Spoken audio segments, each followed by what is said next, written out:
you thinking about this more broadly in terms of the context of the economy? I mean, the potential impact on GDP growth.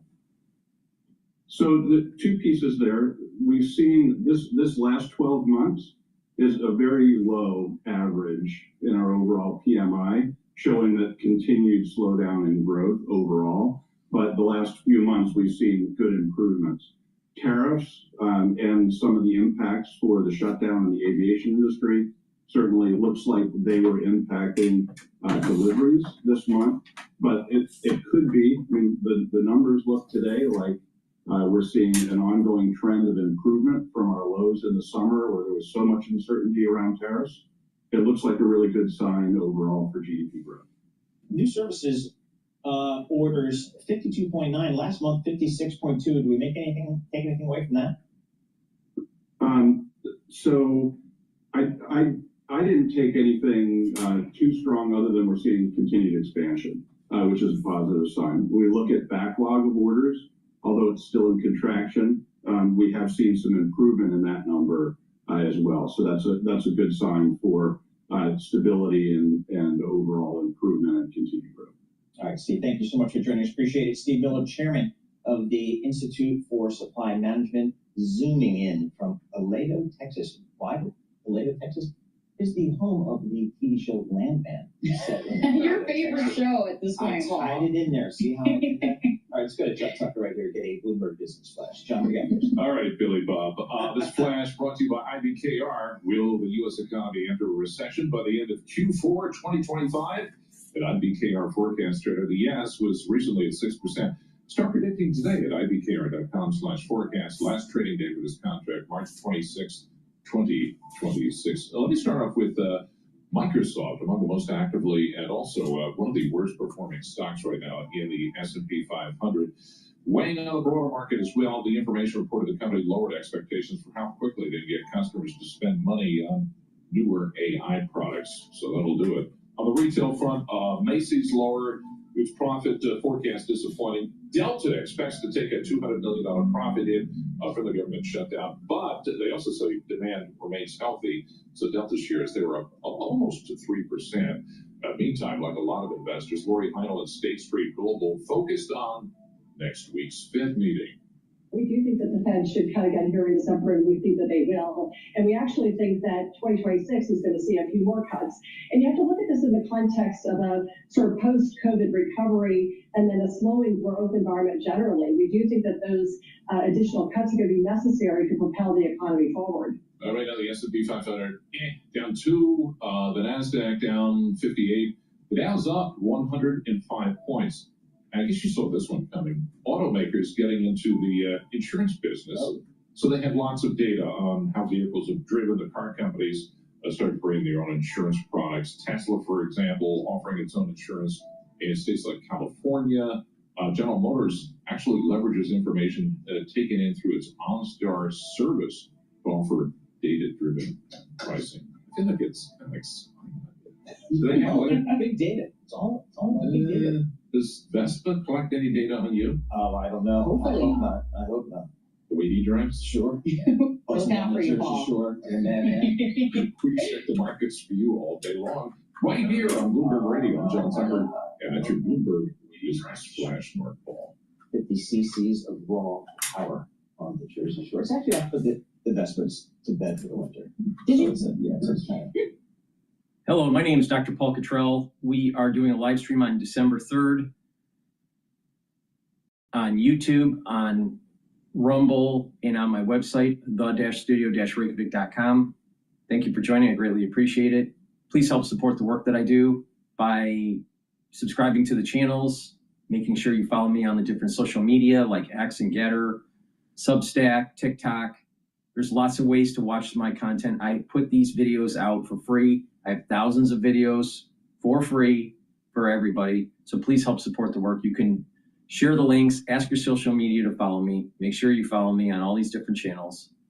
And if you'd like to support through donations, you can donate on my website, the-studio-reykjavik.com. You can donate through Stripe, PayPal, or Buy Me a Coffee. You could be a paid member to my Substack or Patreon channel. You can also be a member on my Buy Me a Coffee channel. So many ways to support the work. All these videos are for free. So please help support the work. Thank you for joining. I greatly appreciate it. Let's listen into Bloomberg. Talk about being down right now, down more than 16%. Stocks trading at the lowest level since June 2023 on a trailing 12-month average, down about 43%. Today's weakness comes after earnings. Really not a bad report, all things considered, but when you look under the surface and kind of calling out some of the reaction from Bloomberg Intelligence's Sunil Raggopal, saying that basically concerns around AI headwinds for the company, for its seat-based revenue model, continuing to show up. Overall, consumer growth below consensus. Reading through some of the trading notes that I get in the morning, kind of not much going on. And in this market, you really want to see growth. You want to see kind of an ability to show that not only are you benefiting from AI, at a minimum, that you're not potentially at risk of AI. GitLab not showing up in either regard. And no idea what GitLab does. Thankfully, Bloomberg has the DES function description. They're an application software company. They're trying to get the AI wave. Yeah. Okay. Yeah. What else we got? We got another one for us, microchip. We'll cap off with microchip technology, semiconductor manufacturer. I'll get that off the top. Ticker MCHP, a $33.5 billion company right now. It's trading up almost 10%. Best day since mid-August. This came, again, we're still in the thick of tech earnings season. So the company beat expectations on the top and bottom line. Again, maybe getting a bit of a benefit from those Marvell numbers, but when you look at the analyst reactions, basically saying that strong booking showing up, management talking up its backlog, it does seem like things are going quite well, keeping in mind that the company did pre-announce booking strength back a little while ago. So really looking at some of the management commentary on the call, it does seem optimistic. Again, ticker MCHP on microchip up more than 8%. Talk to us about the new issue market. It's been a flurry right after Labor Day. And are we still seeing stuff, or they kind of shut down for the season? Well, we reported yesterday that Medline, which could raise $5 billion, would be the biggest deal of the year, expected to start that formal marketing process early next week. That's a Carlyle, Blackstone, H&F asset in the healthcare space. Going to be a big one. So that'll likely make some bankers' years. In an odd deal. You normally don't see these deals at the tail end of the year. And a lot of action we've really been seeing in the healthcare space more broadly. So yeah, it's kind of when you talk to investors and bankers, they're hoping that this can kind of open up private equity. There still is not the demand that we're seeing for biotech in particular, which is such a big deal for the new issue market, but no, that'll be a good test. Yeah, that's if it's owned by these big private equity companies, they've had an issue. Like, this is how private equity was first explained to me when I was a kid. It's easy to raise the money. It's really easy to deploy the money. It's really hard to monetize your investments. That's where the real skill comes in. That's been a challenge for private equity. It's been a challenge for private equity. It's been a challenge particularly in the U.S. I go back to the middle of this year, sale point at Thoma Bravo asset. Pushed on price according to investors. They priced above range. They're down 17%. Wow. NIQ Global down 28%. So when you look at the pre-E deals, performance, you're behind IPOs for alpha generation. You want to outperform on an average basis the entire year here in the U.S., only up 7%. So you're trailing the S&P 500. You've got private equity leverage, the sell down overhang. So Medline's going to be a good test of kind of deal execution, just given that it's been in the hopper for some time. what are you hearing in terms of expectations for next year? Is it in your head yet? Hopium reigns eternal. I mean, bankers are candid, right? Expectations were high for 2025. It was a fine year. Expectations are that we should at least match where we're at in 2026. The big question is, do private equity sponsors show up? Are they willing to get these deals out of the door? And if that doesn't happen, is there enough tech companies that can kind of carry the baton? There's a lot of debate around who would go public and how to fill some of that volume. Yeah, I would think, and I've been proven wrong, that if I'm private equity, I just want to get these things out the door. I need to monetize these things because I need to go out, return that capital to my LPs so I can raise more capital and get more management fees. But I know they're just loath to do it down round like this. To IPO something at below where they're carrying. Well, that's the tough part, right? So if you are in the market or want to be in the market for another fund, well, people want to see where your IRR is. If I take you public at a discount to where we bought it, I'm not really delivering on those metrics. Yeah, great stuff. All right, Billy Lipschultz, thanks so much. We appreciate it. For more conversations like this, subscribe to our Stock Movers Reports. Listen for 5-minute audio reports on the biggest winners and losers in the stock market. Please go to my store, the-studio-reykjavik.com, and get the heirloom barley. Heirloom barley will help to detoxify your body, bring down inflammation, and soak up free radicals. When you do this regularly, you're slowing down the aging process. Now, by detoxifying your body, soaking up free radicals, and lowering the inflammation, you're also helping your immune system and your endocrine system. Bringing down inflammation will help with your joints. You'll recover quicker after a workout, and you'll help with your brain function. By reducing inflammation at the neuron level, you're helping to support the health of the neuron. So please go to my store, the-studio-reykjavik.com. Get the heirloom barley. This is a month supply, very high quality, with lots of micronutrients. Please go to my store, the-studio-reykjavik.com. Also, get the structural nano silver soaps, very high quality for the health of your skin. You can get it in lemongrass, charcoal tea tree, in peppermint, and also in lavender. Very high quality structural nano silver soaps. Get a few bars for your household. You can use them as gifts for the holidays. Help support the work that I do. Use discount 5, you get $5 off any order. And if you spend $100 or more, you get a free gift until supplies last. All right. Let's listen in to Fox Live. No. Let's listen into CNBC's November private payrolls unexpectedly fell by 32,000.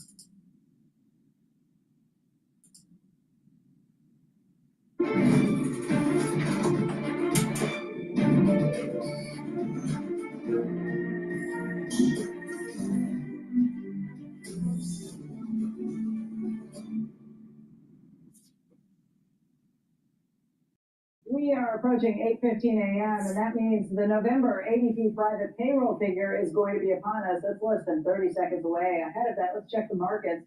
We've been in the green all morning long, but right now the Dow futures are up near their highs, about 137 points above their value. S&P futures up by close to 22. The Nasdaq indicated up by about 75. And if you've been watching treasuries, you will see that the 10-year is sitting at 406. The 2-year is at 349.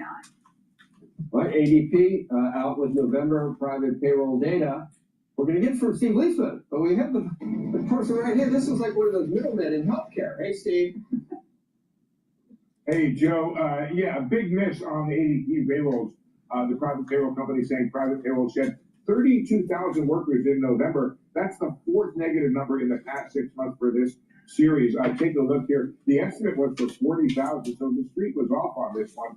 And how did you get there? Well, goods producing shed 19,000 workers, service producing shedding 13,000 workers. But the big story here, and I'll show you more detail on this, is what's happening with small business, down 120,000. Medium and large business doing okay, up 51 and 39,000 respectively. But take a look at this chart here. Virtually all of the job losses have come from small business, which has been negative in 6 of 7 months since April. Without those losses, ADP numbers would actually be positive, but you can't get rid of it. You can't exclude small business. And then you look at it by sector. Well, we've seen those two sectors do it. Education, health services, and hospitality leading the way, but manufacturing down, information down, and professional business services down by 26,000. Also, another sign of weakness in the job market. Job stayers, their wages up 4.4. That's down to 10 from the prior month. And job changers, that was a big number, or had been. That's down 0.4 of a point to 6.3%. So, Joe, at least according to ADP, additional weakness in the job market, and small business getting hammered. And there is some information that some of this may be coming from being hammered by the tariffs. Yeah, I'm trying to figure out. I'm watching, all the markets. I saw Bitcoin above 93. No, it didn't. But this, I don't think people know whether, if we already had a cut in the cards, then we don't need any weak data. We don't really want it. But if we might need it for the next, the next ones are less sure now. So maybe it would help with those, or maybe it's just downright bad and not great when we lose jobs. So I don't think people know what to do. Let's see what Neil thinks. Joining us now, Neil Richardson, ADP chief economist, and you're not here to tell us what the stock market should be based on these numbers. You just tell us that things have worsened in the last month. Yeah, this is a small firm story. This is even more than a small firm story, Joe. This is a mom and pop story. Because if you look at where the losses came in, it was for firms with headcount under 50. And you take that and you extrapolate it to the industries, those are the same industries. Construction, for example, where there are a lot of small firms. And so when you think about what small firms are dealing with, you put your mind into the space of a small firm owner, they're not going to raise their hand and say, we're cutting by 10%. They're just not going to replace that retired worker. They are just going to let attrition take care of this issue for them. They are going to have a hiring freeze. They may not hire a teenager or two in the bakery over the holiday season. They're going to make these small changes that add up to a lot because 44% of U.S. workers work in these mom and pop What's establishments. alien? What is alien then? What's the problem? Tariffs? You used to be able to consumer? look at your consumer demand and your traffic and make the story. But if you're a small firm owner today, you have to think about your supplier. You have to think about the Supreme Court decision that will kind of pave the way for tariffs. You're going to have to think about all of these things instead of just your own foot traffic. And so what that means is that you may delay your decision making when it comes to hiring. You don't want to pass along those price increases to the consumer. And there's no evidence that we're seeing small firms do that in lockstep. What they're doing is they're absorbing it, they're taking a profit hit, and they may be delaying or curtailing hiring. So how can bigger companies, they just have lawyers or something? I mean, how does it work? They have more options. They can change suppliers. The fixed costs for firms, small firms, are variable costs for large firms. They can invest broadly. They can be price dictators when it comes to their suppliers. And you have to also understand where we are in terms of the inflation story. It's not just inflation growth. It is the cumulative effect of 24% increases in price levels in the last 5 years. So even modest inflation from here is on top of really high price increases over the last several The years. affordability crisis wasn't helped by the 3% inflation that we've got over the last year. But the 21.5% prior to that, it accounts for a lot of it. And this is just like layering on another thing. Economists are happy with smaller inflation, lower inflation, Right, but slower, prices are still but up. the price levels are still there. 45%. Right, that's right. And so you add in all the effects and you think about what a small firm can change. They can change their hiring patterns, and that's what we're seeing right now. Is this the beginning of a series of numbers like this, or is it Yes. a offing? No, series. You know, if we knew that, then Then I could be in those prediction markets that you were talking about earlier. But we don't know that, and I think it will depend on the consumer. Remember that overall GDP growth, at least in terms of our last read, the second quarter GDP was strong. And it was strengthened by that resilient high-income consumer. If that resilient high-income consumer is enough to pull the water for the rest of us, for the low-income households, for the middle-income households, you may see a resurgence in small firm hiring demand. And so really now is a more concentrated economic path forward that is dependent on AI investment and a well-heeled consumer. I was going to ask you if you had anything, Steve, but they're playing this music again.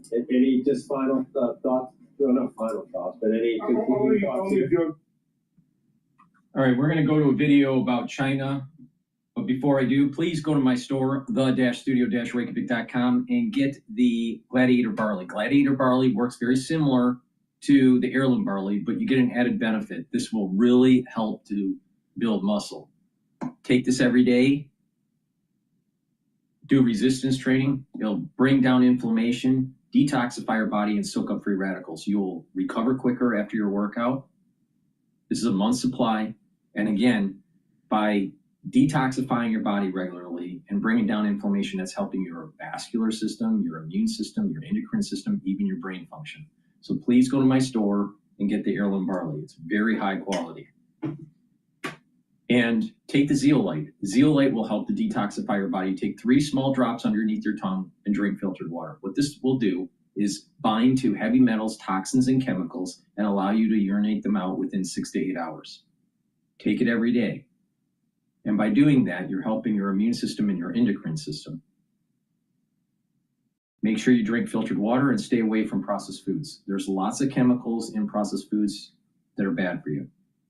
In addition, take a look at your house and look at the cleaning supplies you have in your garage or in your basement. Make sure you get rid of them if you don't need them, or put them in double layered containers. Cleaning your environment will reduce your exposure to chemicals. So please go to my store, get the zeolite. This is a great way to detoxify your body. Use discount 5, all caps, discount 5. You get $5 off any order. If you spend $100 or more, you get a free gift until supplies last. And if you follow the stacking that I'm mentioning in this video, you're really going to get the added benefits of slowing down the aging process, improving your vitality, and you'll have more longevity. Thank you.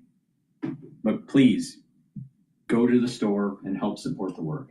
All right, what we're going to do now is go to Fox Business and talk about China.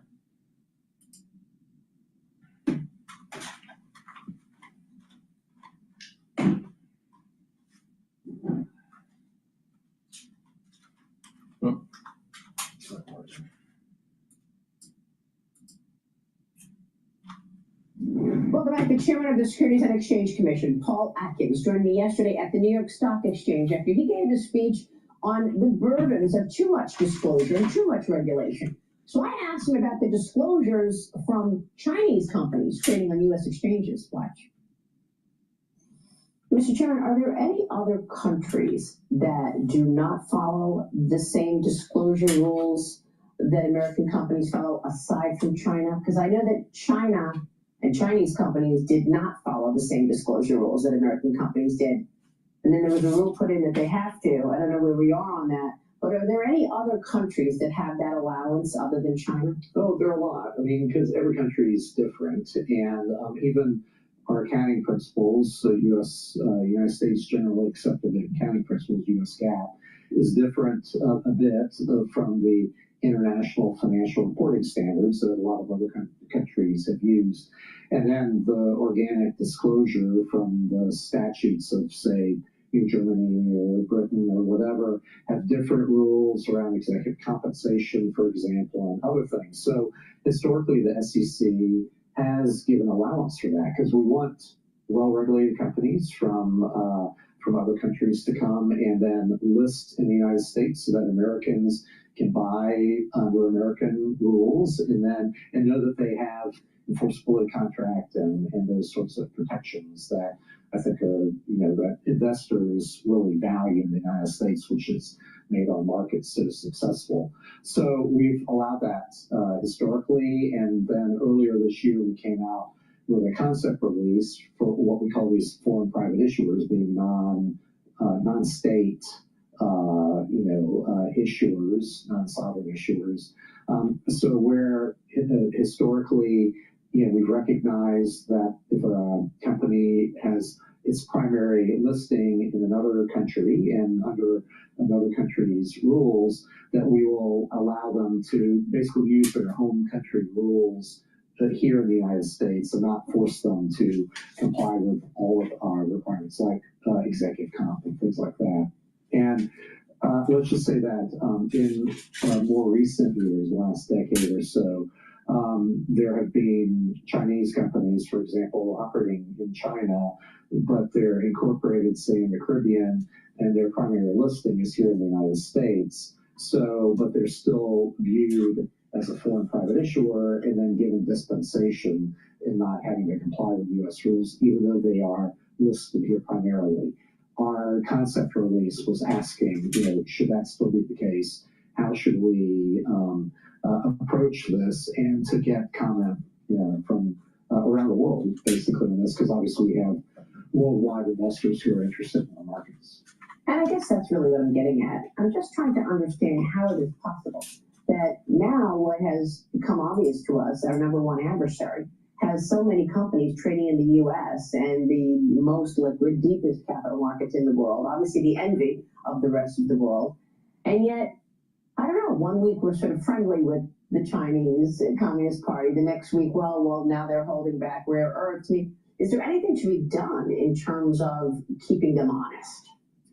Well, I mean, Congress has passed a statute requiring the SEC to look at the companies, and in particular Chinese companies. So I don't want to kind of step on anyone in particular, but I think we need to make sure that our rules are complied with, and that our laws are complied with, that we have access to auditing working papers. That was one big issue that Congress addressed in their statute, because there are being questions before whether or not one could get working papers of auditors as they did their work for the annual reports and annual reports of Chinese companies in particular, because there's a blocking statute to keep auditors out and keep the working papers there in China. So that, we'll be looking into. There's Public Company Accounting Oversight Board, over which the SEC has oversight. We are actively looking at all of that. So what is your reaction to, Congressman John Mueller and the chairman of and the whole China Select Committee? He's the chairman of the committee, demanding that Morgan Stanley and JP Morgan walk away from these Chinese IPOs that they have been working on, and say, look, we don't want those companies to be encouraged by American banks because those companies are tied to the Chinese People's Liberation Army. What is your reaction to that? Well, I mean, that's why Congress is there to take, steps there. We don't really have the authority at the SEC, in general, to do that. But like I said, I think we can, through disclosure requirements, and I think some of that is obviously very material, financially material, as well to the company and to its prospects, and where it's subject and under what rules and everything else. So that's very important for us to focus on and not lose sight of. But we're looking at this whole area, and we'll be on top of it. And after this this foreign private issuer concept release that we put out, we'll come up with a proposal and then put that out next year, and then adopt the final. Yeah, because I know I've asked you this a couple of times, and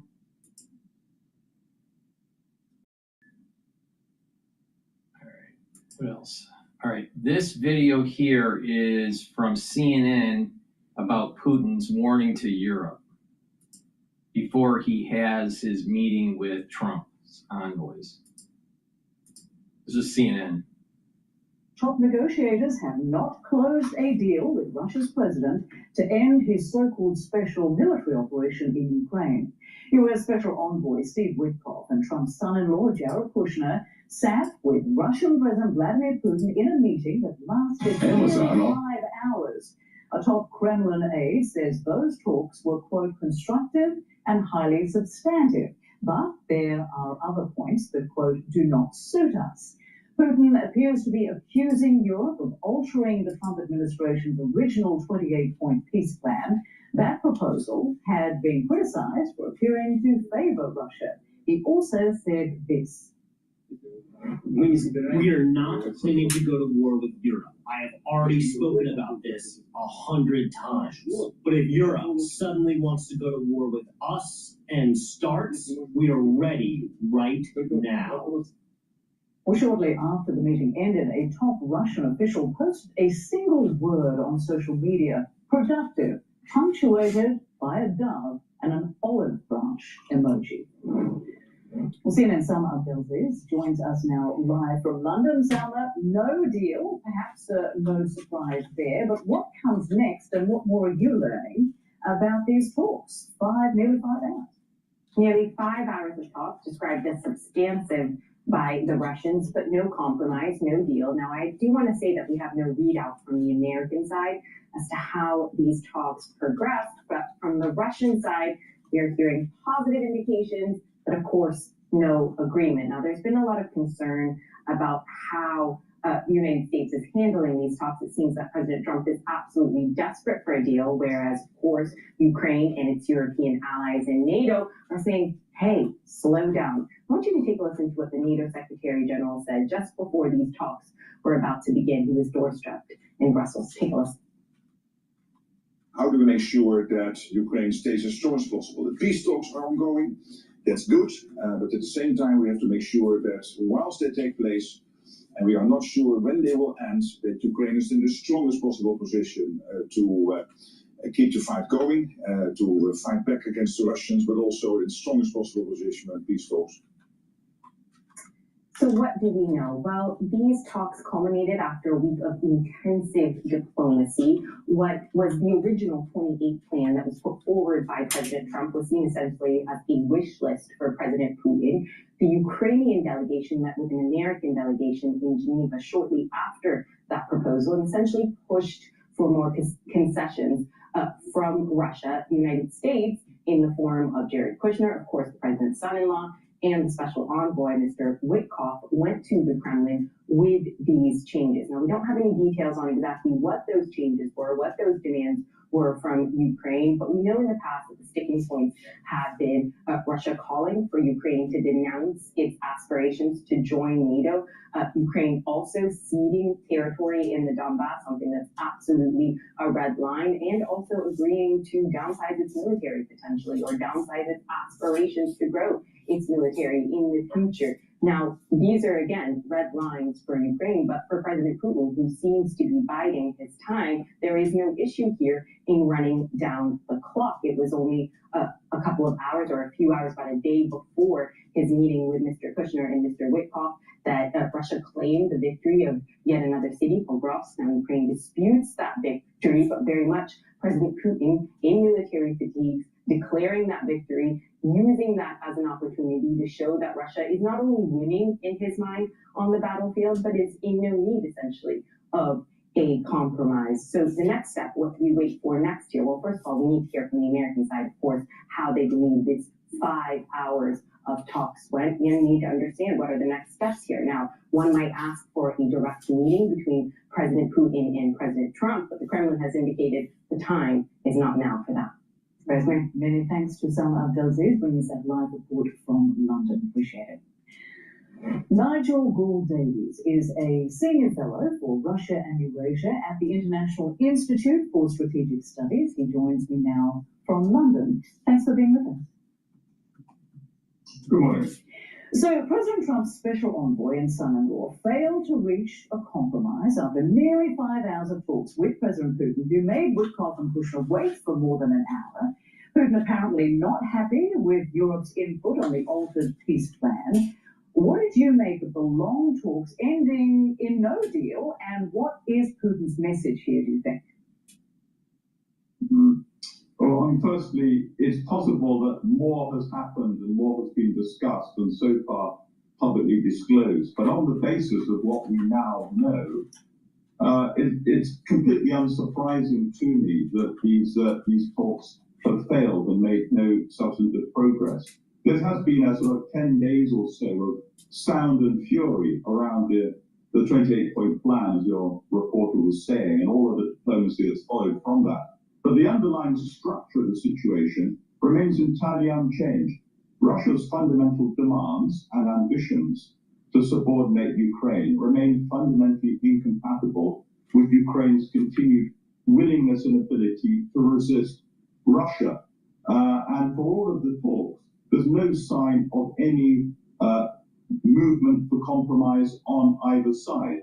So as much as anything, I think this is a way for Putin to have restated his, frankly, uncompromising positions and to try to hope that America will now impose pressure on Ukraine to make fundamental compromises. I don't think it's likely that Ukraine will do that. I'm just back from 10 days in Kiev, and while the people are weary, they still retain their determination to resist Ukraine and not make compromises that would fundamentally jeopardize their security.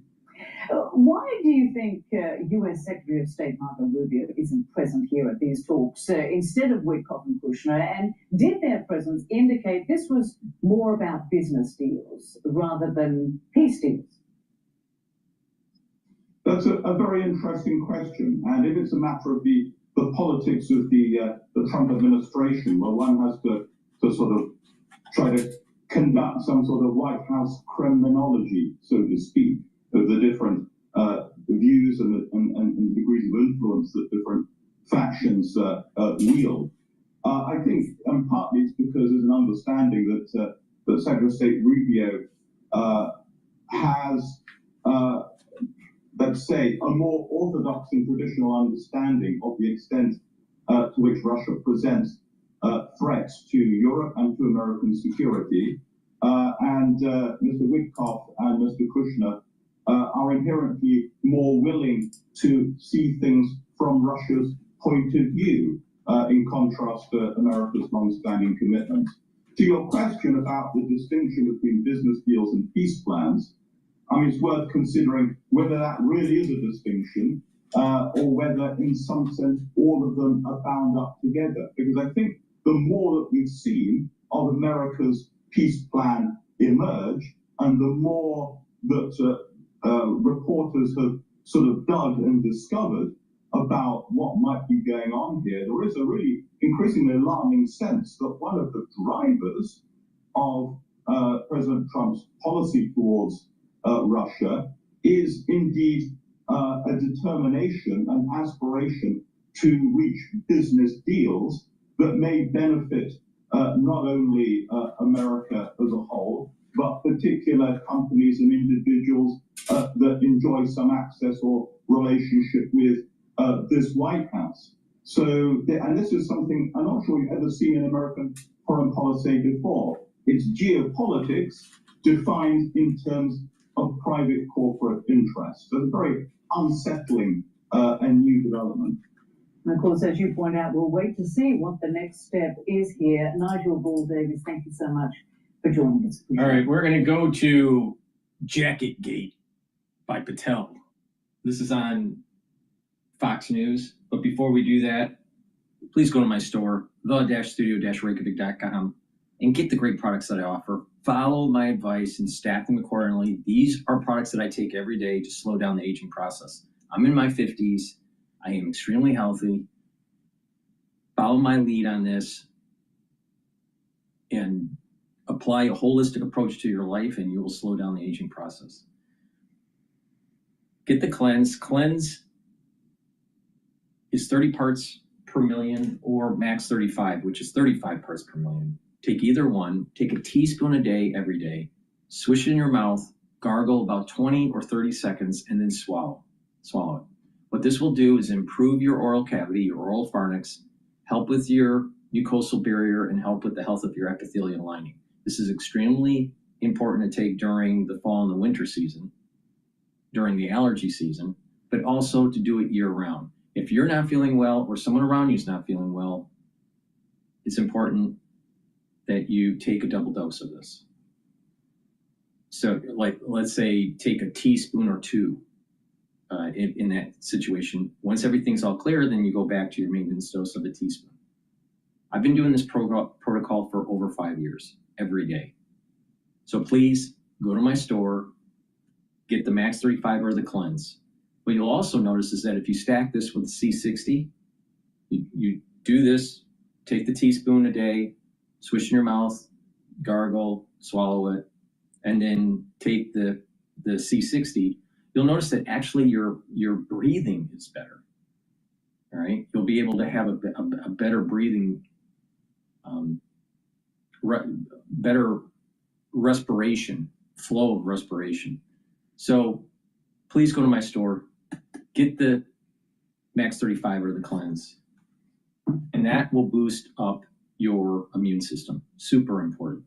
And neutralize, right? So get that, very important. Also, I have dual purpose deodorants.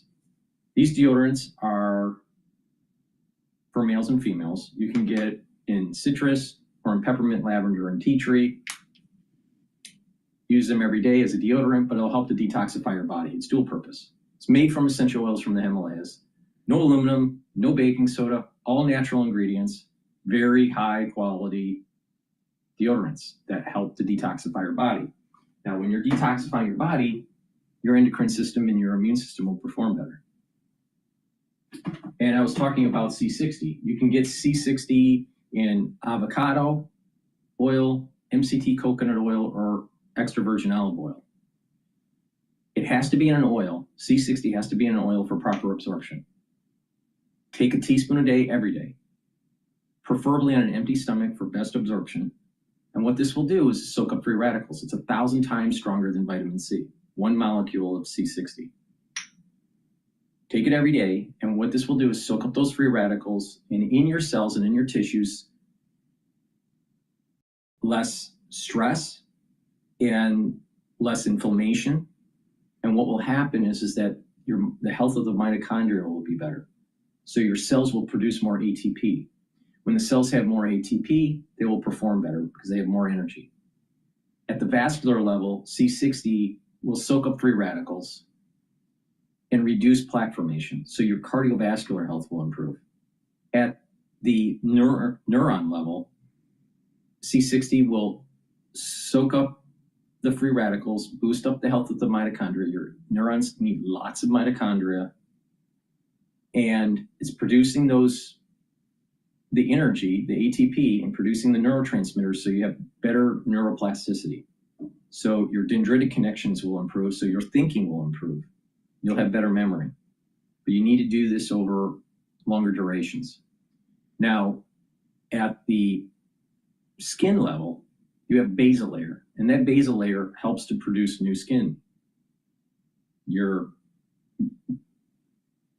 The area that produces the new skin cells are at the basal layer. So if the basal layer is healthy, then you'll have better skin. Take C60, it's going to soak up the free radicals at the basal layer and improve the health of the skin. You'll notice that you will have better skin, better immune system, better endocrine system. Your overall body will have more energy. And you'll notice this difference within about 2 months of taking this every day, teaspoon a day. After a year, you will physically look younger. You get max benefits if you stack it with some of the products that I have, and you apply a holistic approach to your life. And that is proper diet, proper exercise, proper sleep, learn new things, try to calm your body down, be in parasympathetic through some sort of meditation or some sort of spirituality. Do resistance training, cardio, stretching, and balancing. You want to be more on the resistance level. Do more as a percentage for resistance versus cardio. You want to build more muscle. You're better off building muscle for anti-aging than building endurance through doing more cardio. So follow a holistic approach to your life, and you will slow down the aging process, and you'll have more vitality in your later years. So please go to my store and get the C60. Very high quality. And it's a cornerstone of my anti-aging protocol. So please go to my store, use discount 5, you get $5 off any order. If you spend $100 or more, you get a free gift until supplies last, and you're gonna need that free gift for the winter. Now, let's go to Jacket Gate. Because supposedly the internet is all upset about Patel and his jacket.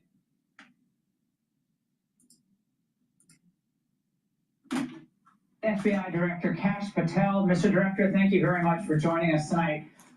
Where does this investigation tonight stand?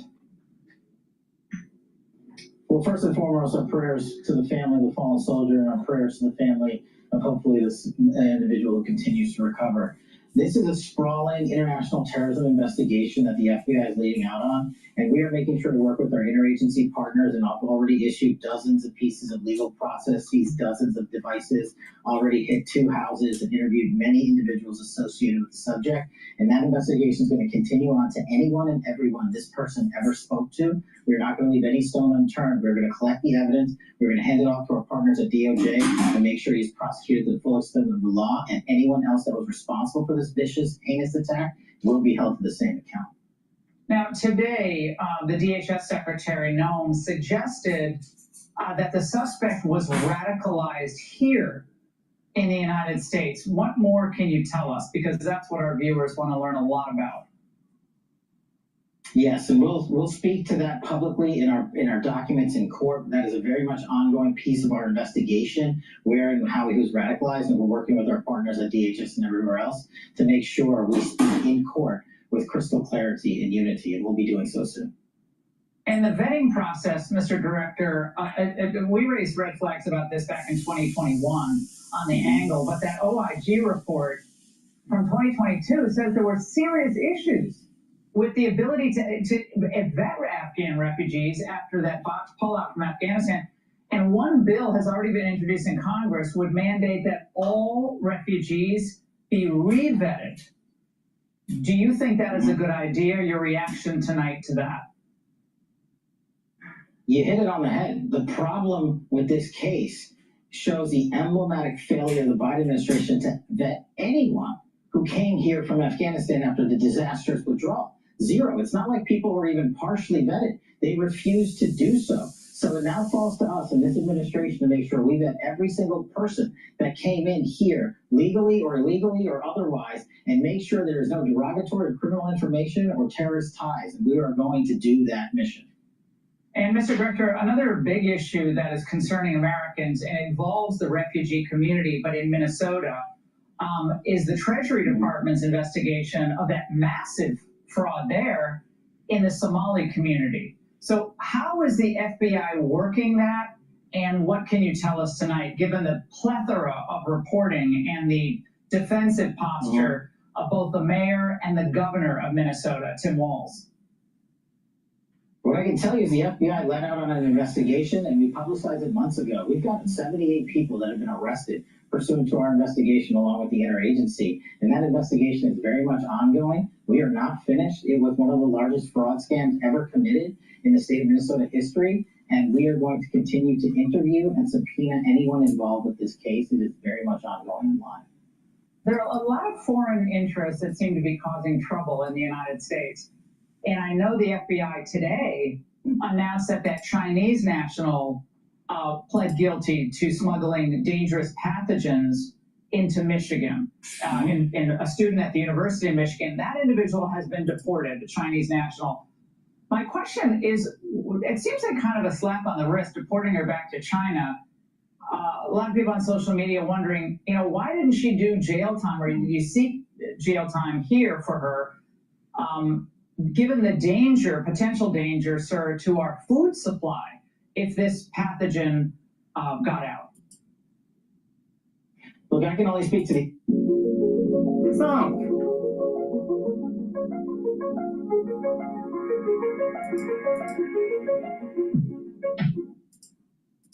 Look, I can only speak to the FBI's mission, and we've already arrested her along with multiple other individuals, including as recently as this past week, on related charges. And we're going to continue to arrest those individuals, and how the State Department and others deal with that matter is something that I would defer to them on. Yeah, Mr. Director, Democrats, as I know you know this, some never Trump Republicans, are salivating over a new report first obtained by the New York Post. Miranda Devine, she came on last night, talked about it, that takes aim at the FBI under your leadership and that of your deputy, Dan Bongino. So you had current, some former FBI staffers, all anonymous, put together this 115-page report. And now there was some very positive stuff in there, but the overall read was that the agency had become rudderless and that you're more focused on your social media than doing your job. Now, I assume that these are just bitter deep staters, but what is your general reaction to these concerns raised about the state of the FBI 10 months into the Trump administration, part 2? Yeah, look, anonymous sources always lie, results don't. I'll get to the results in a second. These anonymous sources were individuals from the Comey Ray era that weaponized the Department of Justice and cratered the public trust in the FBI to something that was at levels that have never been seen. 35% public trust in the FBI when we came in 10 months ago. And now we're to believe that these anonymous sources are the ones accusing this FBI, the most successful in history, of being rudderless. Let's just look at the results. If we were so rudderless and we sent our mission out into the country and around the world, how would we have arrested 25,000 violent felons this year alone? That's twice as many as last year alone. How would we have arrested 35% more spies from Russia, China, and Iran than last year alone? How would we have found 6,000 children and identified them? That's up 22% from last year alone. We have taken down criminal networks and those that wish to do harm to our children. We have arrested in the 764 category, the Needless Violence Extremist Network, a 590% increase on those who wish to prey on our children. Those are just some examples, and I haven't even gotten to the monumental success on fentanyl, where we shut off precursors from China and have seized enough fentanyl, 22% increase this year alone, enough to kill 127 million Americans. We're crushing violent crime. We're defending the homeland. When Dan and I got here, it was a rudderless ship. But we re-executed this mission. We defanged the weaponization that corrupted it. We jettisoned those like these anonymous sources in this reporting. And all they have to talk about is anonymous sources and jackets and leather patches. They can have that all day long. The mission of this FBI is to serve the American people, and we are doing it at a level that has never been done before because of the leadership we have here, and thanks to President Trump's sweeping victory that demanded this place be rid of weaponization and put it back on a course to prosecuting criminals, investigating criminals, and putting away terrorists, and that's what we are doing every single day here. You mentioned the thing about the patches and the gossipy stuff, which I know you laughed it off on Twitter. But on X, but they're saying, oh, he refused to get off the plane in Utah after Charlie Kirk's assassination because he wanted a better fitting FBI raid jacket. Is that true? And does fashion really make the man, Cash? It's 100% false. As you know, look, Laura, sadly, I was at 9/11 at Ground Zero in New York City on 9/11 because I was a White House representative honoring those victims and their names being read. You were very familiar with that. Then we made the immediate decision after Charlie got shot in the neck to fly to Utah unexpectedly to lead the manhunt to find the perpetrator in less than 33 hours because the FBI cut video, put it out in a press conference, and these people are worried about what I was wearing, what patches I was wearing. I was honoring my men and women at the FBI. One of my agents handed me a jacket and said, hey, boss, you should probably wear this. We're going to the command center. I said I'd be honored to wear that. And then another one handed me the SWAT team badge of the unit that was protecting the area where Charlie was assassinated. I wore that with pride. These people can talk about my appearances all they want, but look at the results. The FBI, this FBI, my FBI, the one that Dan and I are building here under President Trump, is succeeding in ways that no FBI has ever done so before. So the institutionalists and the anonymous reporters from the swamp DC bureaucracy are the ones we are crushing. And that's how I know we're winning. And if Eric Swallow wants to come online and talk about what jacket size I wear, I'm happy to send him a women's medium so him and Fang Fang can go out again. And the Democrats are also, Mr. Director, supposedly going to investigate your use of the FBI jet because they're claiming you commandeered it for a personal joyride, going to a wrestling event, I guess, for your girlfriend. Is that true? And if so, if the Biden team did something like that, if it was true, I'd probably be hitting them tonight on television, but I thought I'd give you a chance to respond to that drive-by. Yeah. It's simple. The FBI... My energy bill dropped from $150 to $50 by doing this. My friends laughed at me when I spent $49 on a power saver device that could cut my energy bill in half. They thought I got scammed. It's simple. The FBI director, all FBI directors are required users of the FBI plane. They don't let me fly commercially. But my predecessors wasted millions of dollars because they were too lazy to drive an extra 20 minutes and go to Andrews Air Force Base. They used DC Reagan National as their personal hub, costing the taxpayer $4 million. I shut that policy off and mandated the use of government airfields. I've also used the airplane less than my prior two predecessors. And yes, I'm entitled to a personal life just like my other agency had counterparts with their partners. So do I support my girlfriend? Absolutely. And do I take trips with her? Absolutely. But when they're talking about rain jackets and Velcro and FBI plane use, they are not talking about the facts because they know this FBI is succeeding in ways prior leadership failed. And those cronies will always stick together and, of course, band together with their enemies to come in and attack us. And our mission here is to protect the American people. Let me tell you one more stat that the American people are going to love. This FBI is on course to deliver the lowest murder rate in modern history by double digits. The lowest murder rate in modern history by double digits. That's because we're out there in cities like Memphis leading the charge, in places like St. Louis and Miami and New York, and elsewhere across the country, delivering the mission first mindset and putting agents in power in the field to make these arrests. You cannot have these results if you focus on what the media wants to write about you or the Democrats want to investigate. I am the only FBI director to turn over information related to travel, and that information shows one thing. I am a steward of the taxpayer dollars. My predecessors weren't. They couldn't drive 20 extra minutes on every trip. I'll drive an extra hour if it saves the taxpayer an extra few bucks. Eric Swalwell has zero credibility on anything given his past. Mr. Director, our viewers also are they're chomping at the bit on why it took the Epstein files so long to be released. Any regrets there? Was that an unforced error? Should we have gotten them out earlier? Just get them all out there. Just thought I'd give you a chance to react to that. Yeah, look, this FBI has produced 40,000 pages of documents to Congress.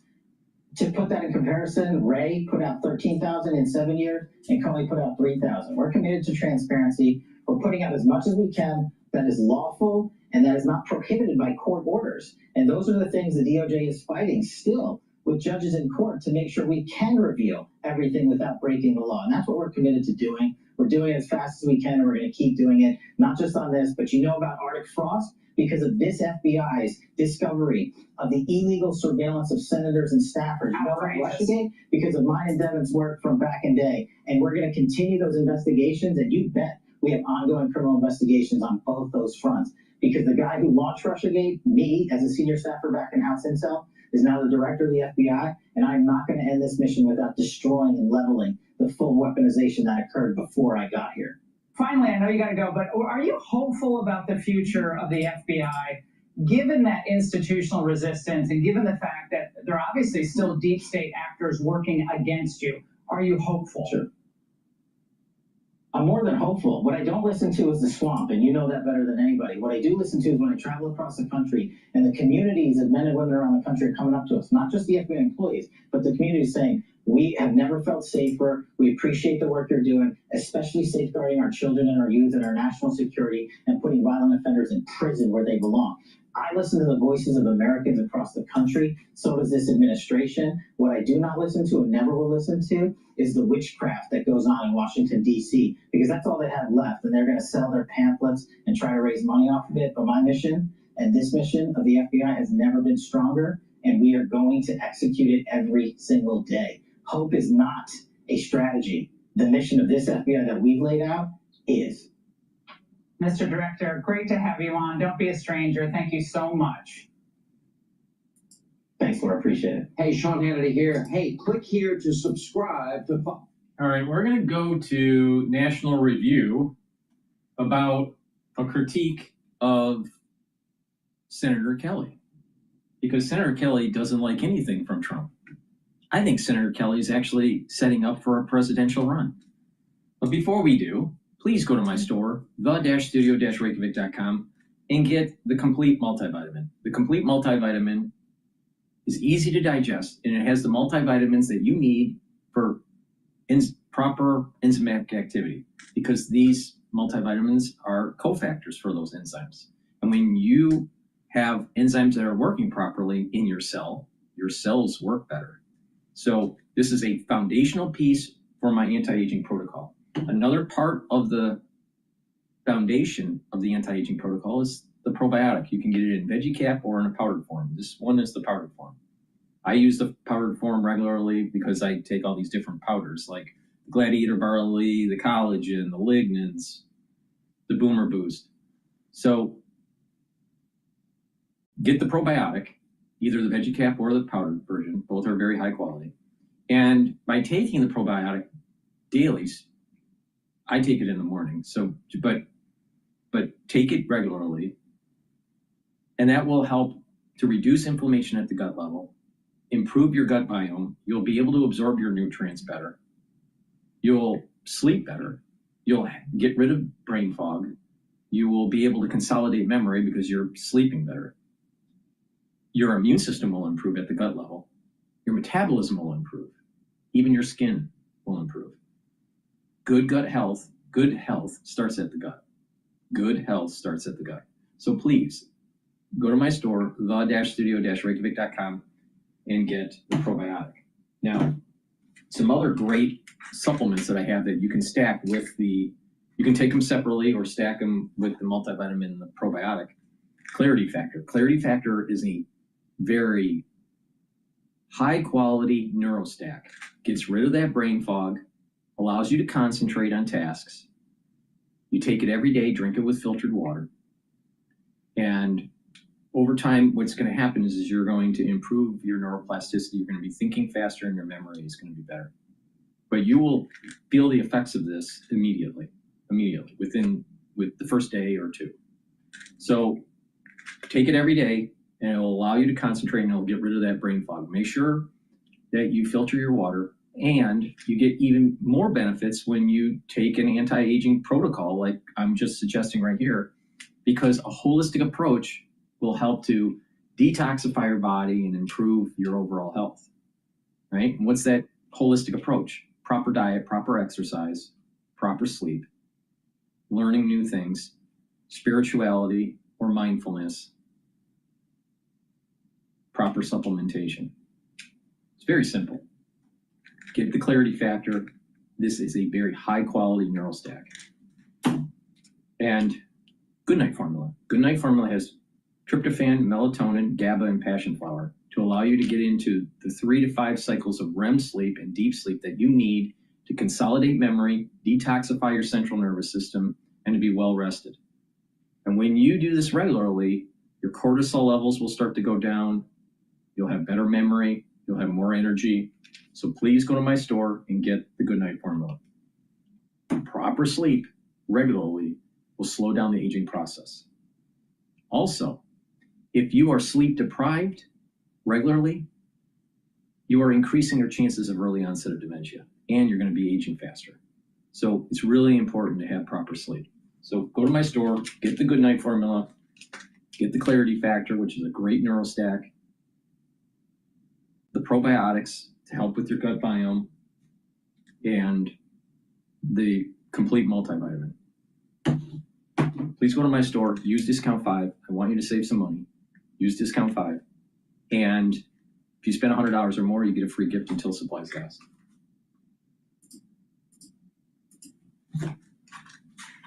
Hey everyone, I hate to say it, but Senator Mark Kelly has an insight.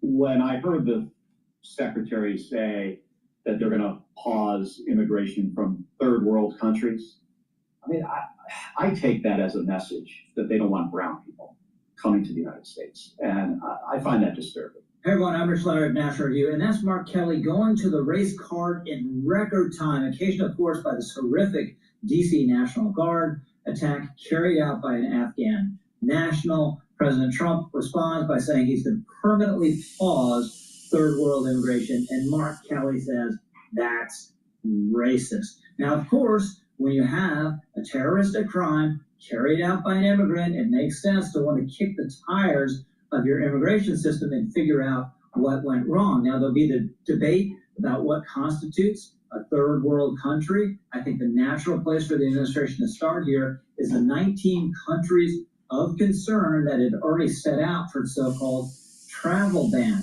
These are countries where you have issues with vetting, you have issues with chronic visa overstays, and the basic problem is that you don't have a government on the other end that's competent, that's orderly, that's trustworthy to help you determine the background and the identity of a person seeking to come here. This is places like, yes, Afghanistan, like Somalia, like like Haiti, like Equatorial Guinea. Now, Kelly says this is picking on brown people, which is absurd for many reasons. One of them is that even if you knock out all the immigration from those 19 countries of concern forevermore, the flow of immigrants into the United States would still be overwhelmingly from Latin America and Asia. It would still be overwhelmingly brown, to use Mark Kelly's term, because just not many immigrants come from Europe anymore. Now, more broadly, it makes sense to totally re-examine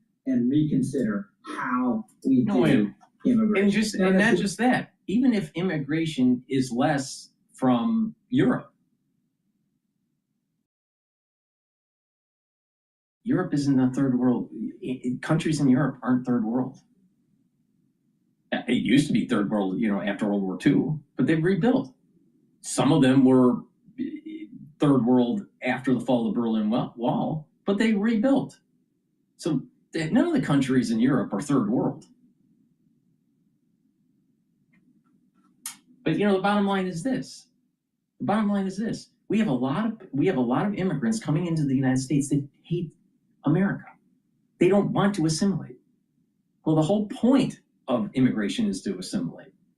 It becomes a problem when you don't assimilate.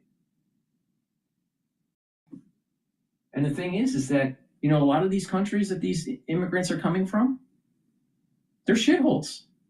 So, if you're going to have just some sort of refugee type immigration policy, don't be surprised that you're bringing in people that are not going to be as productive.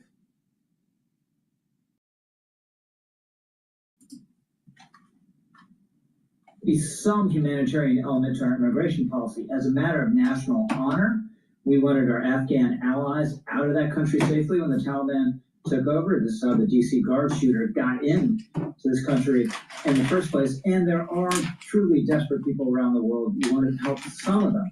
But we should be honest, refugees are extremely expensive. By and large, they come here very poor. Yep. They have instant access to our welfare programs, and they very often have trouble assimilating. And we see this, even though he wasn't technically a refugee. And the bottom line is this. Our veterans, they get less benefits than some of these immigrants that are coming into this country. Our elderly are getting less benefits than the illegals that are being housed in New York. Do you find that wrong? I do. Our veterans should be taken care of. Our elderly should be taken care of before anyone else. Period.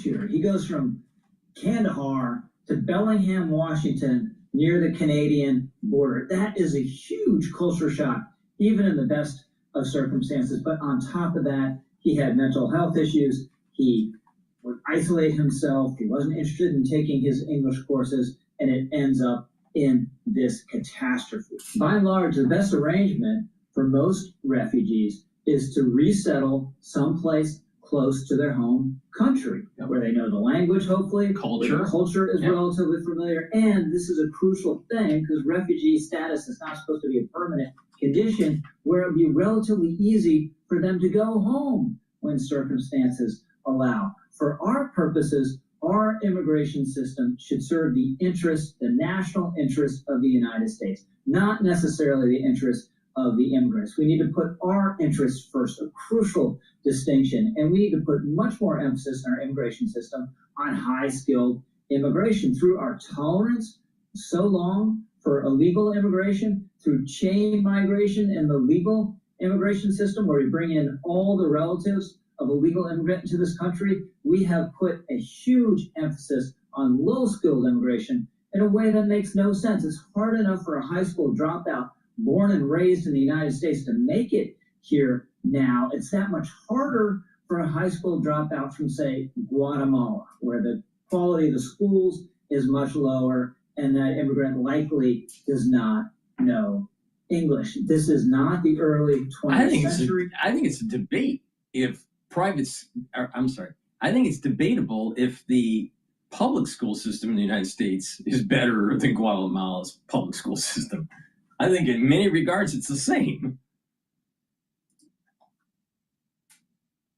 Anymore, where to simplify in the Ellis Island era, you can have all these immigrants coming off boats and you just plug them into factory jobs and everything works out. And we didn't just depend, by the way, on jobs assimilating immigrants back then. There was a massive Americanization effort across all aspects of our society, the education system, government, even companies that were employing lots of immigrants put an emphasis on you need to love America and assimilate into America. And we've lost a lot of that ethic in the country at the moment. But we should be selecting for skills, for education levels, for job skills, for English proficiency. And by the way, Mark Kelly, I know what you're thinking. There are actually a lot of so-called brown people around the world who speak English. And we should be trying to get immigrants here who love this country and its system of government and are grateful for them. A great example, by the way, of how important skills are is that Nigerian immigrants, Nigeria, not a great country, very troubled place, Nigerian immigrants have done pretty well in the United States because they have higher levels of education than the native-born population. And by the way, we should want lower levels of immigration overall. Despite all the romantic rhetoric about the United States being a nation of immigrants, the level of immigration in this country has gone up and down over time. What's remarkable about the last 60 years, it's basically gone up without pausing or any decline for decades and decades, such that we are at the highest proportion of the foreign population in the United States ever. And one of the problems with such high levels of immigration is you get ethnic enclaves of the sort we have among the Somalis in Minnesota that change the politics and the culture of their locality. That's what we don't want. That's not good for assimilation. Now, I'm sure Mark Kelly would look at all this and say, oh, it's rank racism. I think for most Americans, it would represent common sense. I'm Rich Lowry, over and out. Unlike regular old hoodies, the bearskin hoodie is actually built for the outdoors, and it can stand up to the toughest conditions. Some folks come out here, they've spent thousands on gear that looks great on Instagram. All right, let's talk about Bitcoin. All right. Now, the market is trading at 6,839 for the S&P 500. I still have a target year end at 6,850 to 6,900. VIX is trading at 16.37. Euro is trading at 1.16. Oil is trading with a 59 handle. Bitcoin is trading at 92,000 a coin. Japanese yen's trading at 155. So with VIX relatively stable, the yen stable, equities will drift up a little bit. Just drift up a little bit. Now, oil seems to be having that resistance level at 60. But I think what will happen is that when we actually hit Venezuela, maybe it's this week, but it's got to be soon here. I think there is going to be a $4 spike in oil, maybe a $5 spike. So so most likely it'll break through that resistance level of 60. I'm noticing natural gas is ticking up. It's now at 4.995. Intraday high has been 5.016. So energy is starting to tick up. Now with natural gas, you got to remember the feedstocks for the electricity grid in the United States: coal and natural gas. Those are the two big ones. Then you have nuclear, right? You have hydropower, right? You have some solar. But the two big feedstocks, coal and natural gas. So as AI starts to crunch for these frontier models and more data centers are being built out, and we're going into the cold season in the United States, natural gas is probably going to be a little bit higher.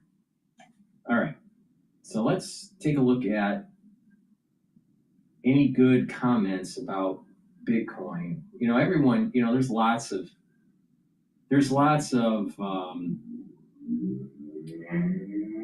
podcasters that talk about Bitcoin. You know, I try to stay away from those podcasters because they're either perma bears or perma bulls for Bitcoin. I like listening to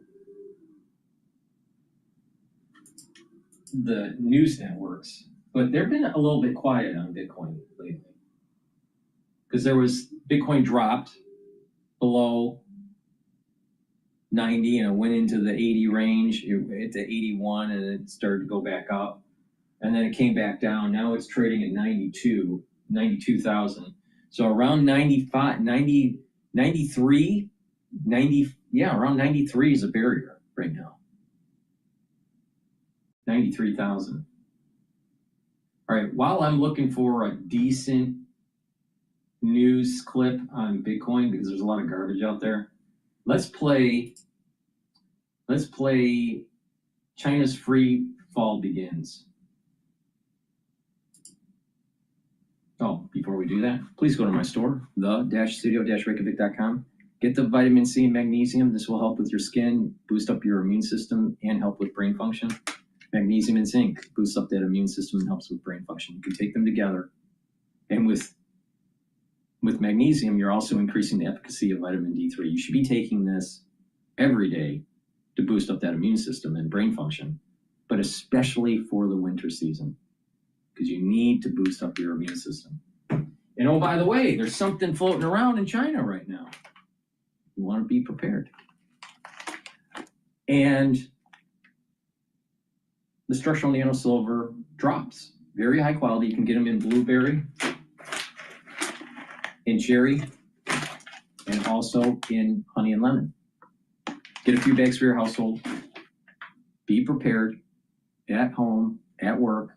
You never know when you need them, but take them right away when you have that throat irritation. If you're around someone that's not feeling so well, you might want to take them prophylactically. So please go to my store, the-studio-reykjavik.com. Use discount 5, get $5 off. If you spend $100 or more, you get a free gift. Don't you like free gifts? And by the way, we're in the holiday season. You need to buy gifts. Go to my store and get the gifts.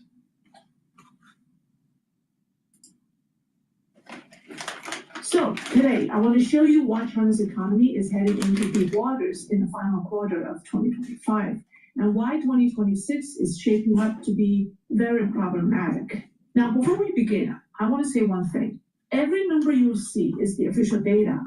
It has already been, quote unquote, optimized and polished by the various departments of the government. And what we're looking at is the version after multiple cosmetic surgeries. So if these massaged numbers show collapse, you can imagine the reality behind them is much worse. All right, first things first, CCP's fiscal budget, very interestingly, by the end of October, the overall deficit actually declined by 3% or 264 billion yuan.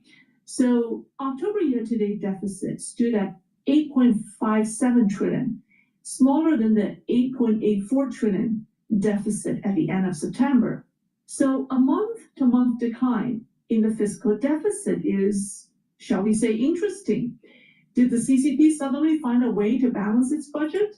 What exactly happened in October? To figure that out, let's look at revenue expenses month by month. Okay, so let's take a look at the revenue. Here's the full caliber fiscal revenue table.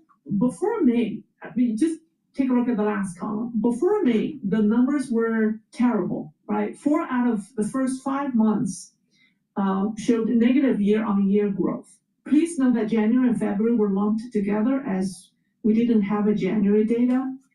Then Beijing turned to extreme tax extraction measures for May, squeezing the economy dry at every corner. You can watch my November 6th program for details. And revenue did improve. So from June to September, fiscal revenue showed 4 consecutive months of positive growth. But as predicted, in October, this desperate one last squeeze taxation strategy finally hit its limit. So October's year-on-year revenue growth turned negative. Even though the drop seems small at only 0.6%, it came despite increases in consumption tax, income tax, social security taxes, and also in VAT. So this tells us two disturbing truths. One, even when the government, in what we Chinese say, kill the chicken to get the eggs, so in a very aggressive tax strategy, revenue can no longer grow. By the end of Q4, when the tax base is fully exhausted, there will be nothing left to squeeze. Yep. And then the second truth is revenue decline will only get worse and accelerate faster, likely into double digits as the economy deteriorates and the economic engines shut down.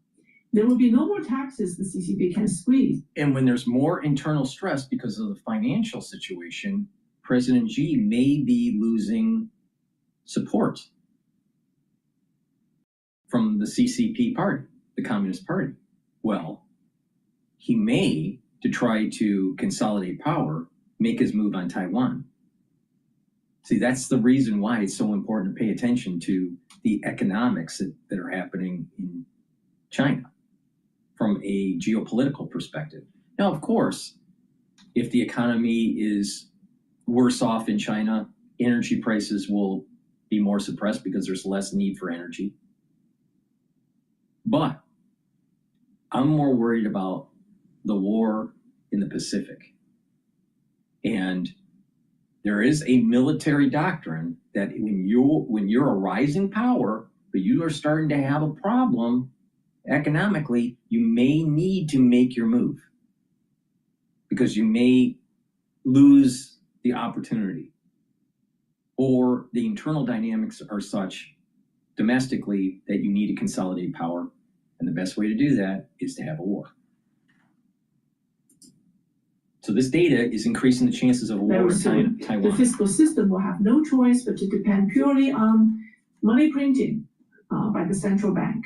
All right, now let's look at expenditures. My energy bill dropped from $150 to $50 by doing this. My friends laughed at me when I spent $49 on a power saver device that could cut my energy bill in half. They thought I got scammed. But when I showed them my super low energy bill, they were blown away. Check that out. This is our current energy bill. This is our last energy bill. And as you can see, over a 56% difference. Hi guys, I just want to share a quick and simple technique that anyone can use to lower their energy consumption without changing their lifestyle. With this method, you can keep cooking, baking, gaming, running your dryer, wash at 90 degrees, and keep your heater running like you used to before. This method can essentially cut your energy bill in half by optimizing your home's energy grid. It lowers your energy bill by anywhere from 20% to 50% by bypassing the spikes in your home's current, which can lead to significant savings on your energy bills. It was discovered by Carl, an electrical engineer, during last winter, when, like many of you, he was hit with ridiculously high electricity bills. His energy provider. All right, now let's look at expenditures because that really gives us the real story. Let's see, in October, expenditures collapsed by a staggering 19%, one of the largest single-month drops ever recorded. Prior to that point, expenses kept growing. 4 out of the 10 months, expenditures had double-digit growth, right, as you can see. And then in October, it just suddenly swam to the other side and tanked by 19%. And that right there is the only reason the fiscal deficit shrank in October. We have a revenue that fell 0.6% and expenditures falling 19%. Now, here's the question. Was the CCP suddenly enthusiastic about austerity or fiscal austerity? No. It's much more likely that local governments hit a cash flow wall in October. CCP is not known for cutting expenses on their own. In a centrally controlled system, they cut only when they're forced to. So they were scrambling for money and slashing every cash outflow they could because they have cash flow problems. So this dramatic drop in expenditures is a clear warning that fiscal cash flow is snapping, and there's no way to repair it because it's not normal budget cutting. Although fiscal deficit declined in October, it's not a good sign. It means the various levels of governments are seriously out of money. And since fiscal spending is in free fall, fixed asset investment must follow because government projects were or are the only thing keeping investment numbers alive. So now let's take a look at fixed asset investment. If you look at this trend, right, the growth rates for the past decade, if you just glance at the last column on the right, I mean, 2025 isn't the worst year. 2019 and 2023 were all double-digit contraction years. So if you look at year-to-year comparisons, 2025 isn't bad. However, if I showed you the monthly trend of 2025, you will see the problem. In the beginning months of the year, there were still some growth. But after June, as the extreme tax measures intensified, investment numbers began to deteriorate, and they're in the red. Ordinary people were squeezed dry. Private investment was dying, and only government-funded projects were holding the investment tables together. But by October, with fiscal expenditures collapsing, fixed asset investment dropped by 15.5%. And this is massive because it's even worse than the record 13% drop in 2019. The worst here was 2019's 13% drop. But in October, we saw 15.5 point drop. Now let's take a look at the financial side, the heart of China's economy. Now at this stage, China is essentially a debt-driven economy. Debt expansion is the only remaining engine. If debt growth stalls, the economic heart stops beating. And here's what the financing table shows. For 2025. So up until July, China could still expand credit, barely keeping things limping along. But starting in August, new financing began to shrink. August was down 15.4%, September down 6.2%, and October, that's 42.2% down in financing activities. This is dramatic. This is nearly cutting half. It's a near total collapse. Now let's move on to real estate. For most people, for most Chinese people, the economy really means one thing, the real estate. So let's take a look at the monthly trend for 2025. Now these are million square meters, right? So these are the monthly numbers. The decline remained in the single digit during the first half.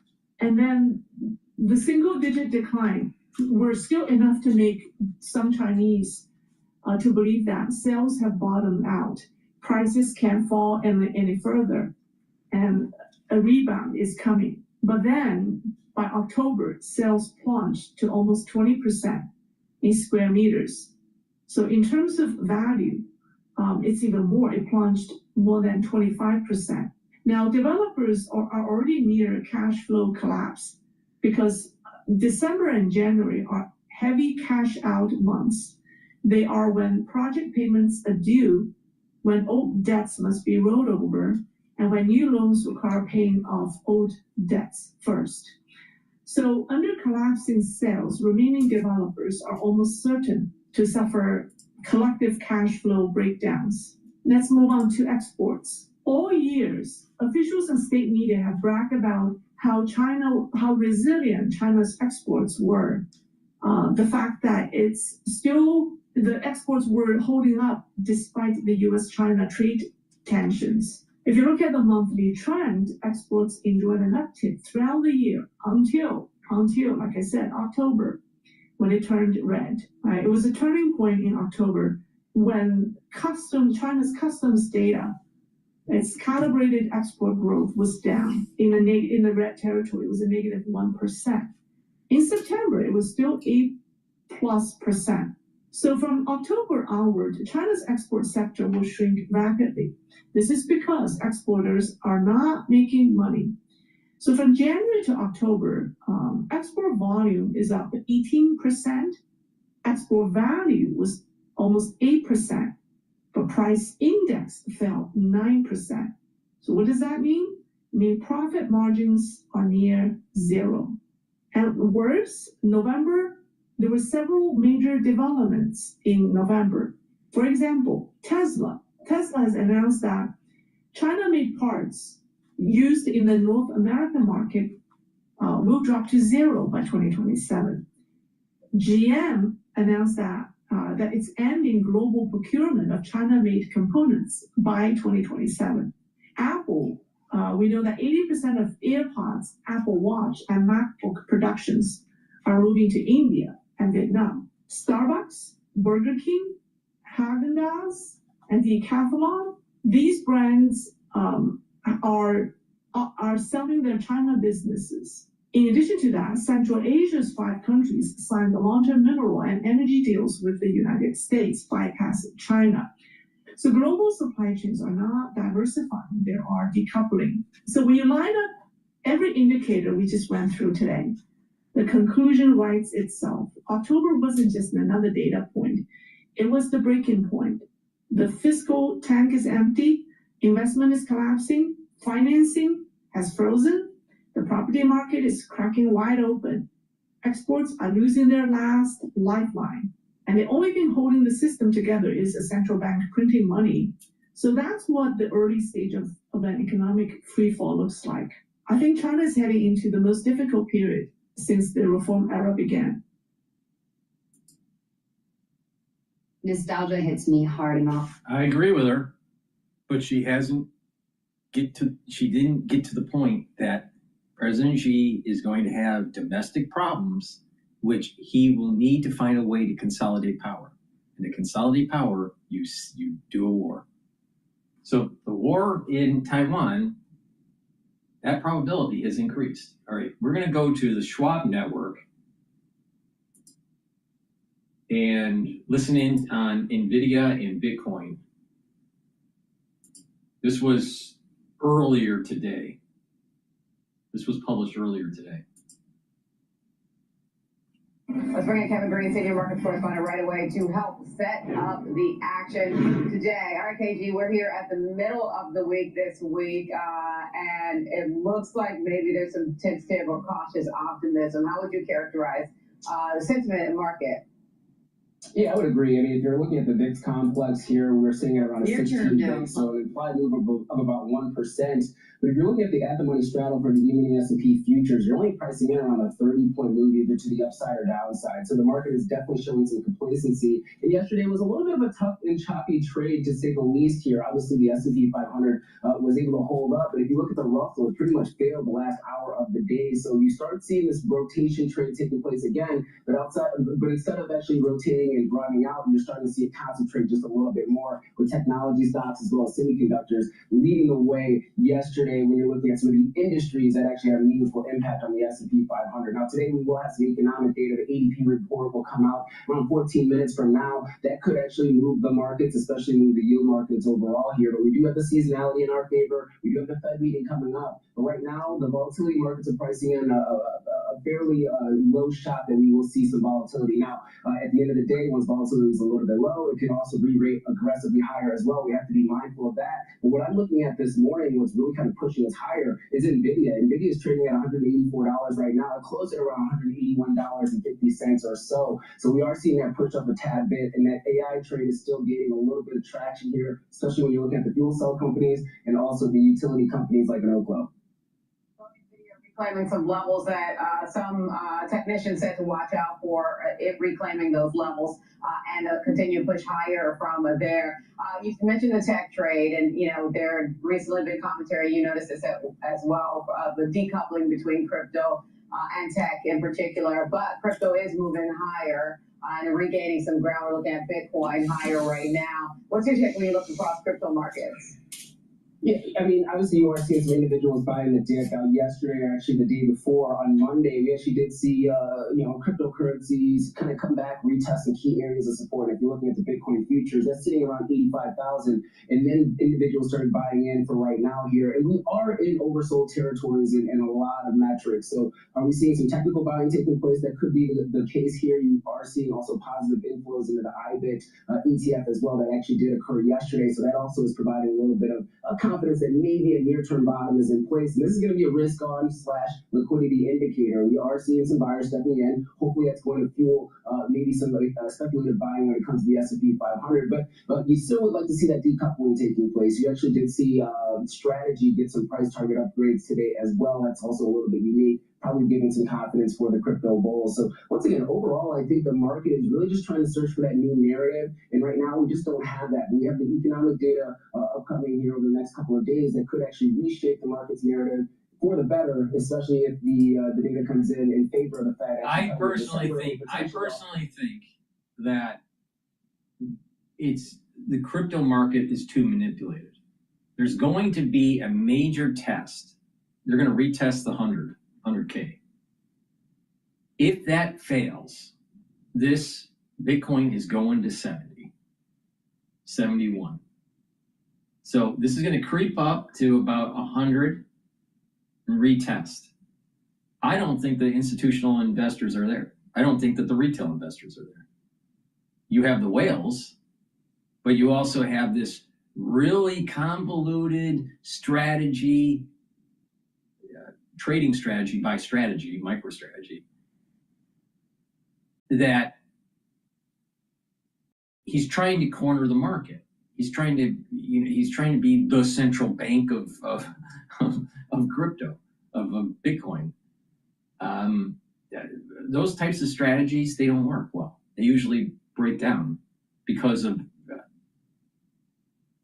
financial markets are complex systems and you can't corner them. It's not a closed system. So if MicroStrategy falls, if it fails and they have to start dumping Bitcoin, you're talking about a major liquidity issue. There's not going to be buyers. It's going to keep on dropping.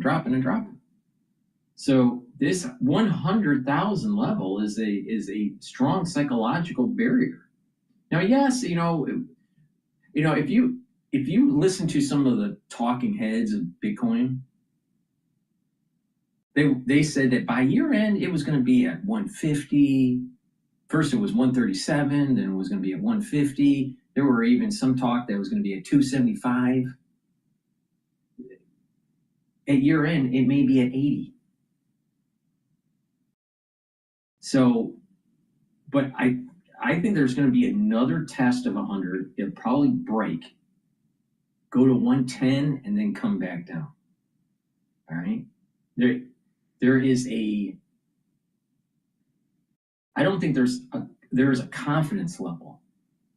Why should Bitcoin go up? Why? Most of the players are whales. The retail investors have been burned when it went from 125 all the way down to, the 80s just recently. And when you get burned like that, you don't go back in. The ETF wrappers, especially if they're leveraged, aren't working because there's too much leverage decay. And, all right, but he said, well, maybe the BlackRock, there's inflows in the ETF. I think that's short-lived. So it would be nice to know what the short ETFs are compared to the long ETFs by BlackRock. Or is it Blackstone? But either way, but the point that I'm making is that Bitcoin, it's a manipulated market. And it's lost the confidence of many institutional investors and retail investors. So if there aren't people out there that are willing to buy at 100, 110, 125, how's it going to go up? Oh, the value of the coin, really? What about computation getting more advanced, where it can solve problems at a much faster rate? Then that will mean there will be more coins available in a shorter amount of time. I don't trust Bitcoin. I don't trust it. I think it's a manipulated market. Providing a potential cut in January. Yeah, I think about, you mentioned the ADP report. The last time that we got the ADP report, it was that week that it was unclear if the government was going to shut down, and it did, and we didn't get the job report. So Another standpoint of Bitcoin is its correlation to the Mag 7. If the AI bubble happens and bursts, if that AI bubble bursts, Bitcoin's probably going to sell off, because there's so many people that are invested in the Mag 7 that they're going to need to go to cash, and they'll drop Bitcoin like a rock. We're at a week where it's the ADP report that really matters. Let's get into some of the earnings that you're across. Taking a look at Marvell, those shares are, jumping this morning off the back of its results. What are some of your takeaways here? Yeah, so initially when you actually saw the reaction from the market, it was kind of mixed to say the least here, but the commentary on the conference call really did boost the shares higher. We did actually see revenue coming in for Q3 at $2.08 billion. She was looking for $2.06 billion, and the adjusted earnings per share did exceed the street's expectations, coming in at 76 cents. She was looking for 75 cents. And when you're looking at data center revenue, that grew by 38% on a year-over-year basis, which slightly above Wall Street's expectations. But if they're able to consistently hit that type of number, that comp on a year-over-year basis, you could make the case that this company is trading relatively cheap compared to its peers within this space. Now, the conference call is where we actually got the updated guidance. And it's the data center guidance that actually did shock the street here. They are actually looking at data center revenue to grow by 25% on a year-over-year basis in the next fiscal year. And that's excluding that acquisition of Celestial AI, which they did announce yesterday formally here. So there is demand when it comes to these custom ASIC chips. That's exactly what they really focus on, the designing of those chips. And if they are seeing that demand, once again, that could also drive top line growth. And if they're able to hold their margins where they are at right now, that should also then boost free cash flow, which is why the streets is definitely optimistic. So we're seeing the shares up, let's say around 8%, 9% or so. Let's see if this actually does hold here. But a really good report, especially when you look at the guidance and the commentary of the conference call. Yeah, there's clearly a win that it needed, because it's been an underperformer year to date, whether you're looking at it, compared to the S&P 500 or to peers, and on a year-over-year basis, really not much movement there. So it will be rewarding some, I guess, patient investors here today. Let's talk CrowdStrike. I've seen shares fluctuating off the back of its results, but when you dive into those, what are some of your takeaways here? Yeah, I mean, last time that I checked, CrowdStrike was only down about 1%, so well within that market maker move. When you're looking at the report, it wasn't anything that was shocking to the upside, as well as nothing that was really deteriorating within the internals of this company here. They did actually report Q3 revenue at $1.23 billion.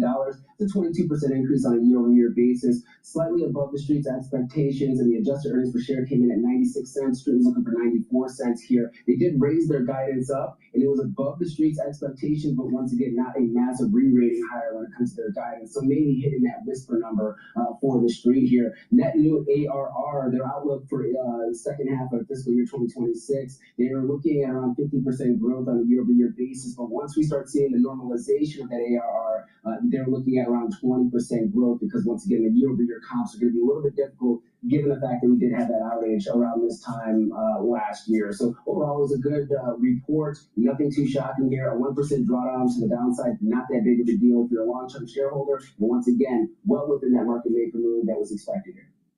Okay, so let's talk the levels that you're looking for on the S&P 500 today. All right, let's pivot over to job diversity is a necessary backbone for every economy. This is by Bloomberg. Near term, no, employment's going to be on the weak side. Companies are still really focused on their profit margins, but employment's a lagging indicator, quite frankly. The government did crowd out employment earlier over the past couple of years. The healthcare industry crowded out the private sector, education. So we're kind of unwinding that right now. Right. So that's also a headwind, along with the private sector still a little bit focused on protecting their profit margins. When do we get back to job formation that doesn't involve healthcare workers and bartenders? Probably in mid-2020, mid-2026. You're seeing green shoots for the labor markets. You have profits improving across the board, both S&P 500, S&P 600, Russell 2000. So you're getting the breadth of now profits. Companies are willing to spend. They always first spend on technology to further improve their productivity and their profitability. And then you get employment. Employment is a lagging indicator. So you're setting the stage for employment as you move into the second, third quarter of 2026. And you are getting some indications that it is incrementally improving. Small businesses have stopped firing, which is, again, the first step in getting job hiring as we go through 2026. We've had a little bit of hindsight here, Nancy, with tariffs. What happened with tariffs? How did they kind of impact the economy? How are they impacting the economy? Yeah. So first, they are a tax. Tariffs are a tax. How much? As a share of GDP, you're about over 10% as a hit, up from 2% at the beginning of the year. And it's really a regressive tax on that lower end consumer, on small. This is a thing that I don't like about these talking heads talking about tariffs. When you're talking about revenue coming into the government, it's either taxes, tariffs, or debt issuance. Now, when you have tariffs, not all of the price is going to be absorbed by the consumer, the end consumer. Taxes, depending on the type of tax, is annually. And we're taxed to death already. In debt issuance, you have to pay an interest on the debt that you're issuing. It's usually a 10 or 20-year debt issuance, sometimes a 7, a 5-year, but either it's multiple years, typically. Now, would you prefer to have a tariff, a tax, regular taxes on your, let's say, federal income tax or state tax, or debt issuance? Now think about this very carefully. With a tariff, yes, there are some items that you have to buy that's non-discretionary, but most items that you buy are discretionary items. So you just don't buy it. And then the price goes down. You can't get away with taxes. So they got you there. So tariffs, you have more control as a consumer. Taxes, not so much. And it's even worse when there's debt issuance because it leads to inflation in most cases. So what is better for you? Taxes, tariffs, or debt issuance? Actually, tariffs are better for the end consumer. Corporations don't like it because they have to absorb more costs. And they can't push it to the end consumer all the time. So corporations prefer debt issuance because who's really paying that? Mostly the taxpayer. Now corporations pay tax too. But you listen to the ones that complain about tariffs, it's the multinational corporations that complain more than the people. Now, when you're talking about debt issuance, who's complaining? Well, the people don't really pay attention to it. They only see it through inflation. So at first, they don't pay attention. And then once they see the inflation, then they're going to their congressman or senator and saying, wait a minute, taxes are too high, but the debt is too high. But you want all these social programs. Well, we can't really afford it. We'll just issue more debt. See, if you really pay attention to American prosperity, there is a mixture here that will work well. A little bit of debt issuance, reasonable taxation that's not burdensome, prudence in the way Congress spends money, and a tariff policy. Those three ingredients mixed in the proper way will lead to a prosperous economy.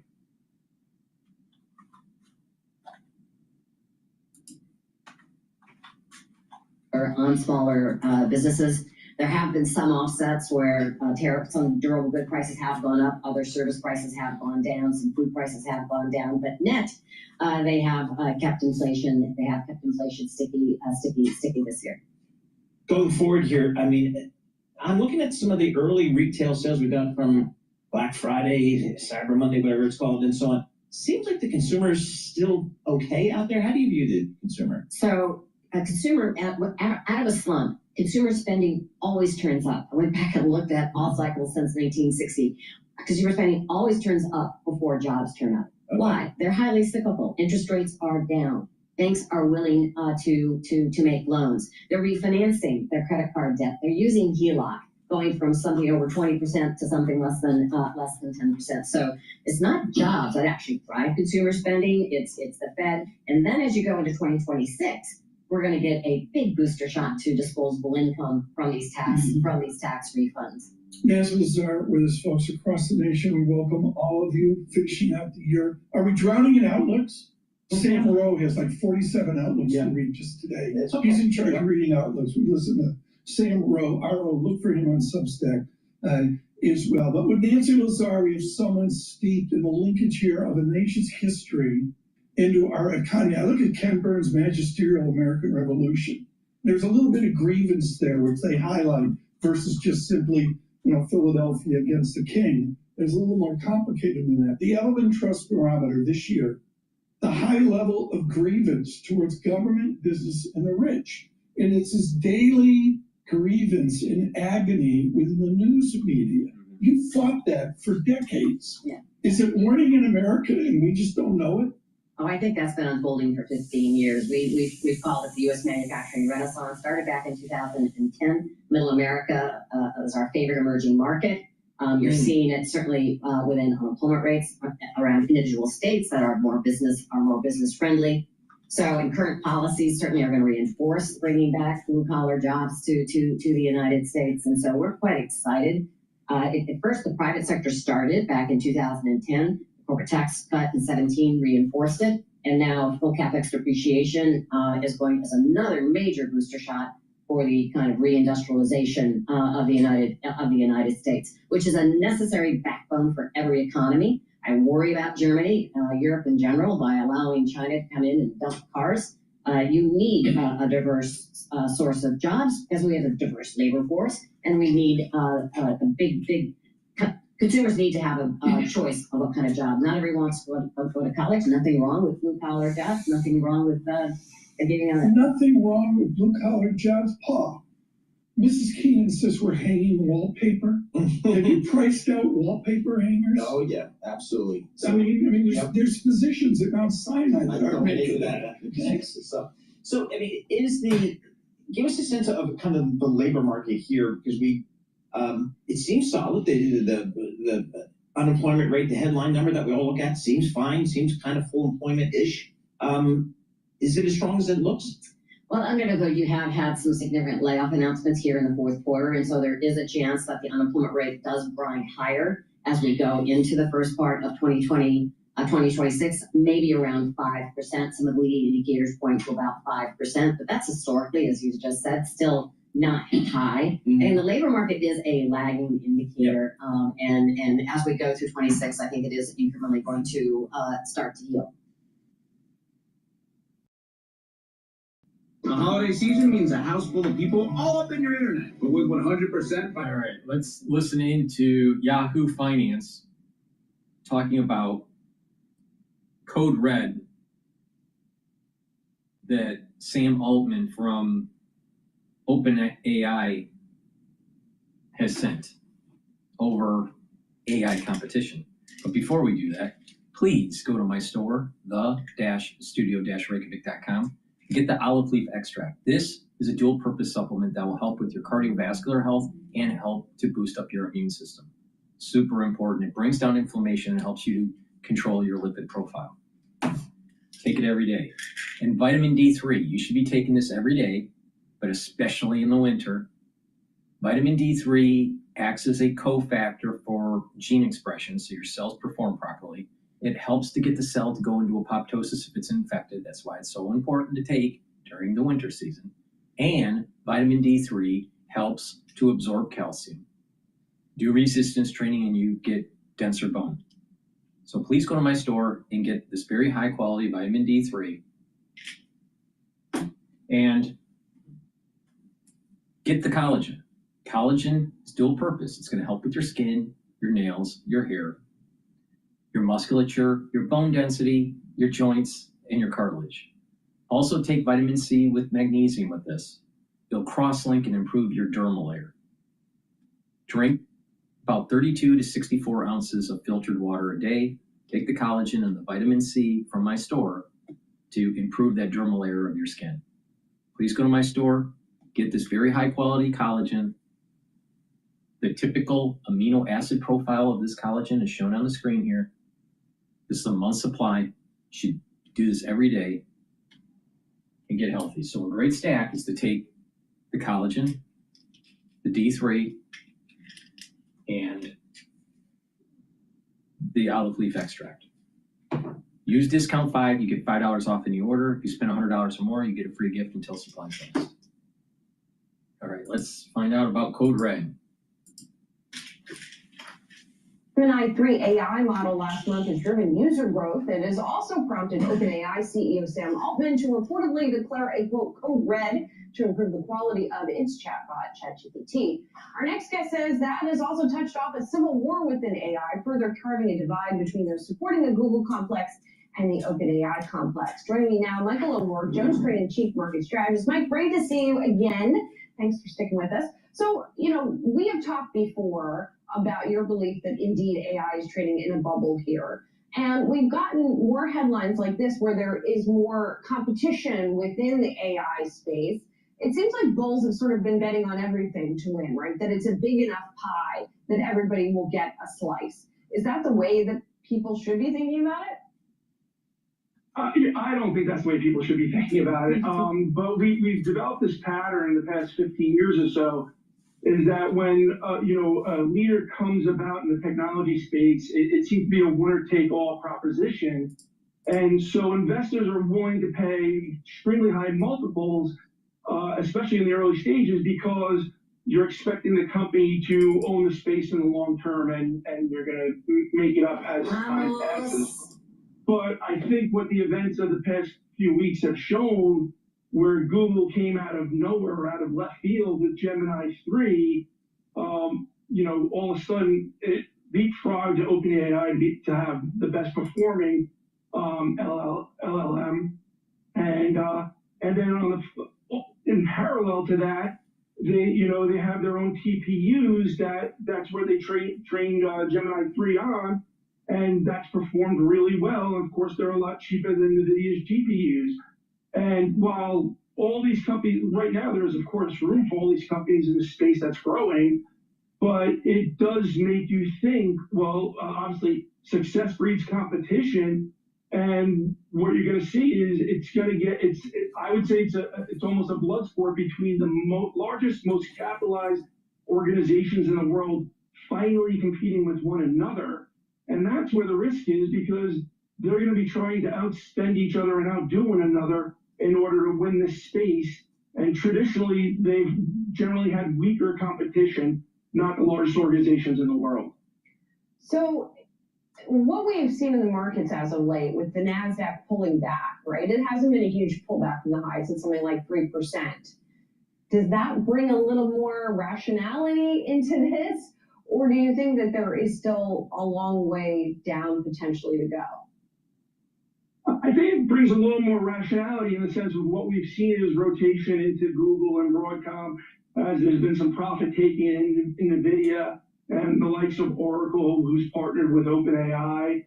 So you're seeing rotation, which is healthy, because at least investors are recognizing that there are risks that someone else can come out, again, another player or someone else can come in and make a big move somewhere. And that's good that investors are at least acknowledging there's risk out there. But in the same respect, we're pricing in many cases, forward earnings for the next several years based on forecast and projections. I mean, I think one of the market's biggest, or investors' biggest problems with, what everything that OpenAI has done is having $1.4 trillion in spending commitments that are integrated in the order books of all the major technology firms in the world, for that matter, and they're unsure if OpenAI is going to be able to make good on those commitments, and then all of a sudden you have something like Google jump ahead. It raises further doubts. So I think that's where the risk is. Yeah, we know the earnings estimates are good, we know the forecasts are good, but everything has to be taken with a big grain of salt at this point in time, because the landscape shifted in the past couple of weeks. Well, and into this environment, it looks like the Fed might cut rates, right, at its meeting.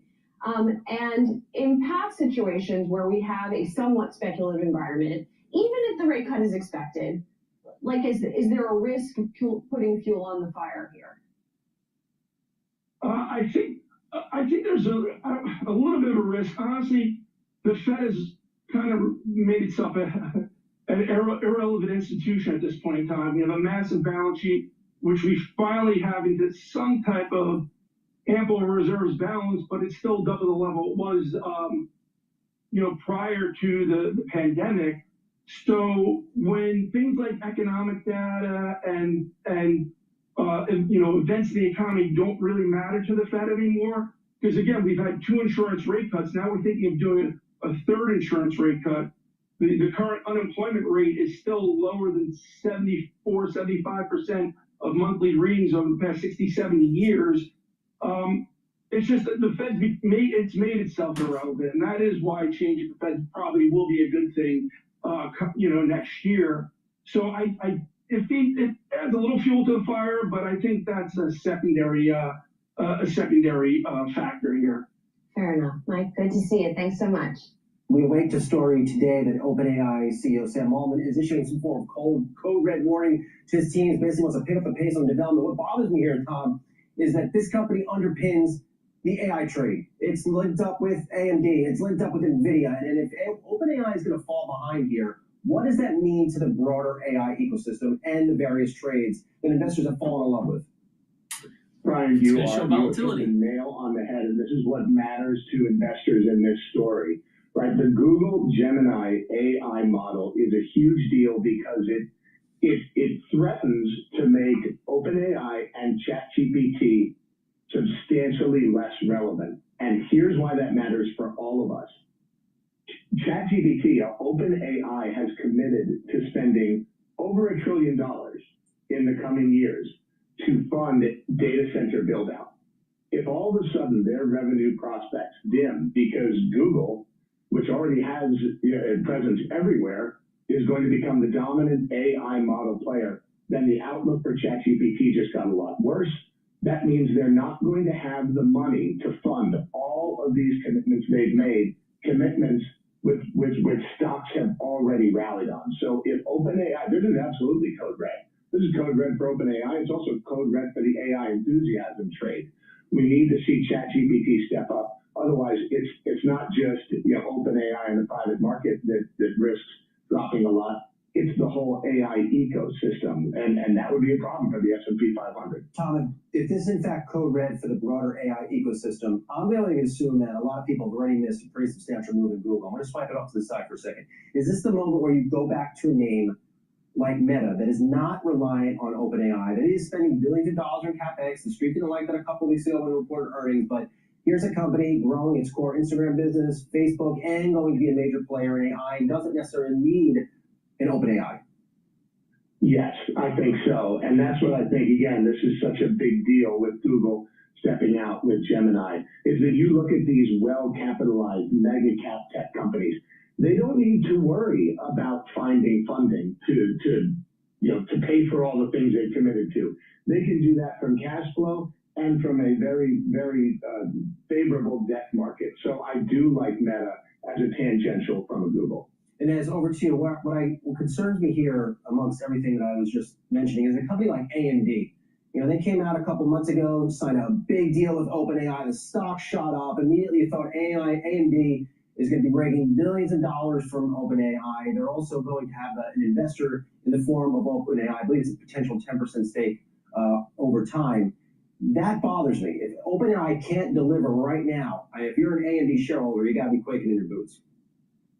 Yes, and look, when you saw that the stock reaction when the report on the Google and Meta potential deal with their TPUs, the Google AI chips, you saw that NVIDIA fell on that day, and AMD did as well. The fact that you have Alphabet or Google that is, it has its TPU chips, which they don't necessarily, okay, fine, they don't compete directly with NVIDIA's GPUs, but certainly this is sort of a diversification play for them.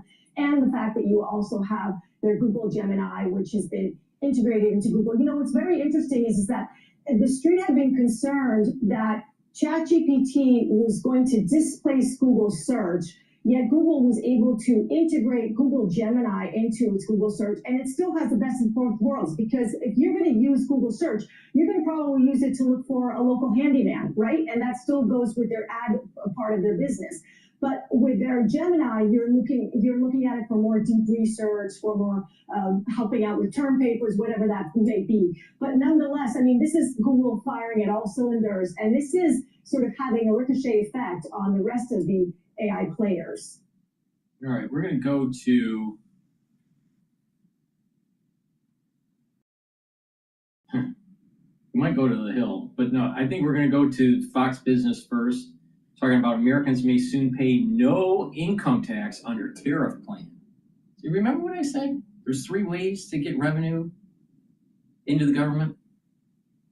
As a citizen, it's better to actually have tariffs than income tax or debt issuance. But for a vibrant economy, you probably need a little bit of everything, right? But we pay way too much in taxes.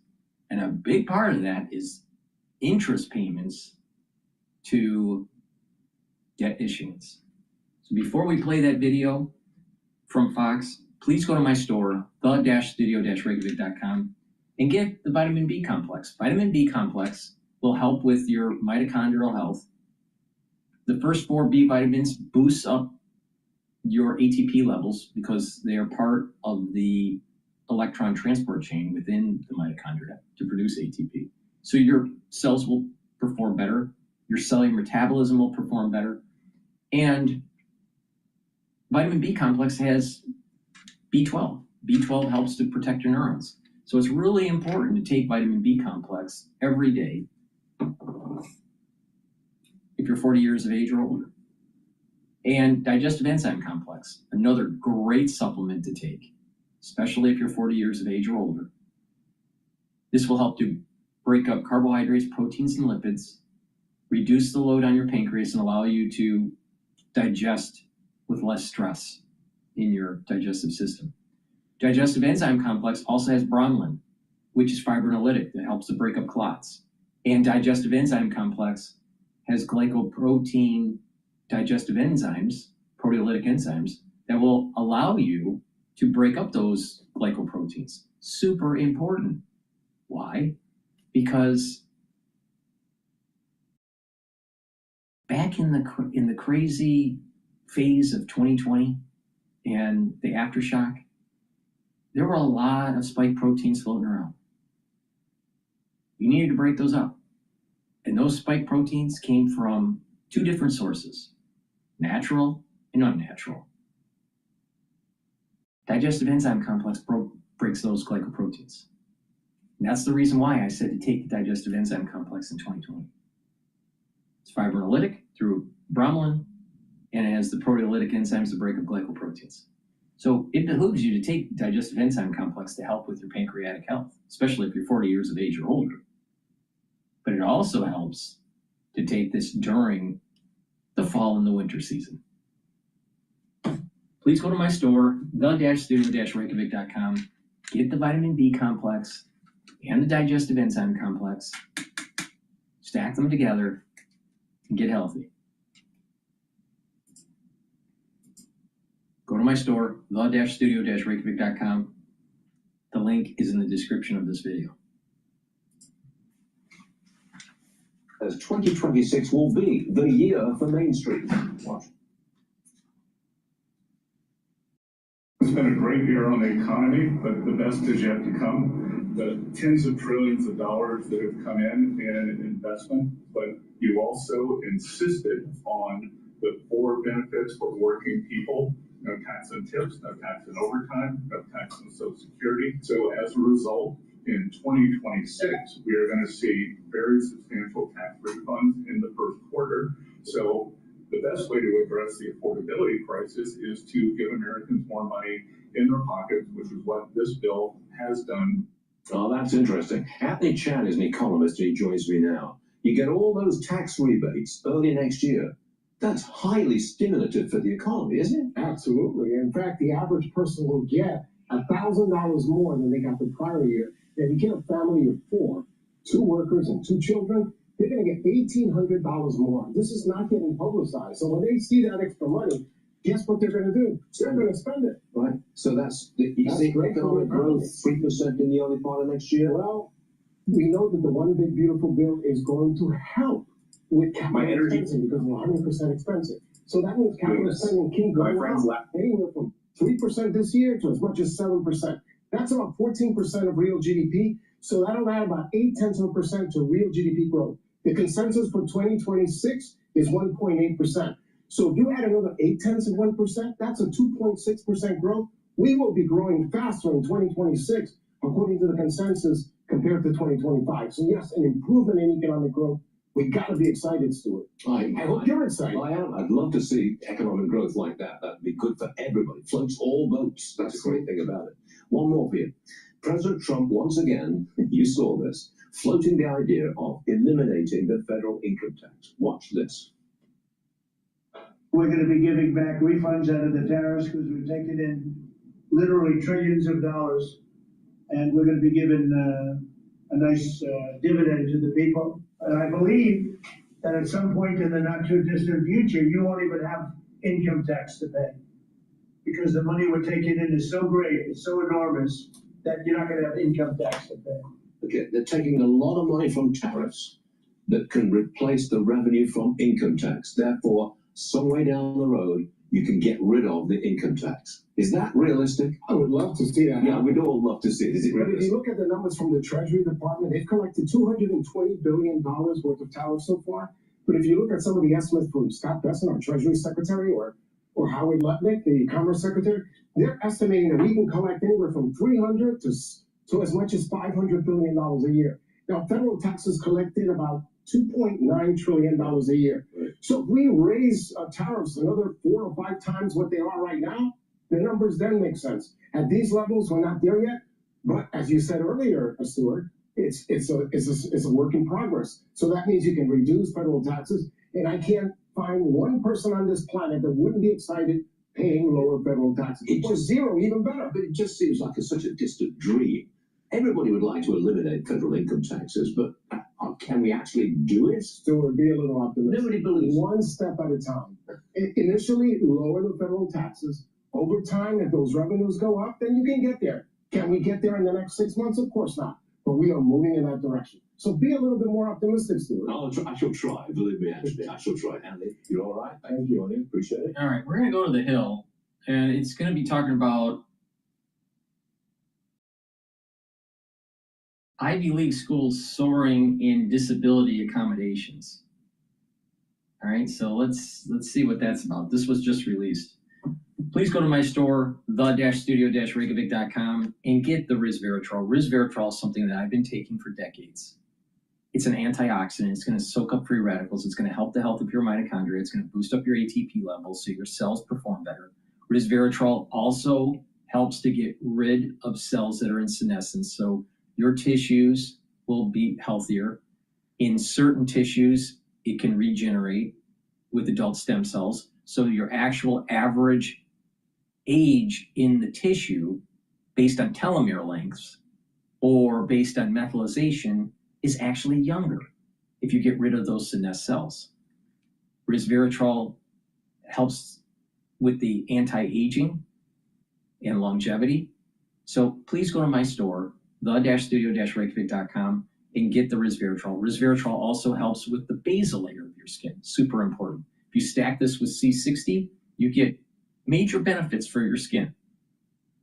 And resveratrol stacks well with other supplements that I have, like Clarity Factor and NAD Plus, or the C60, the Boomer Boost.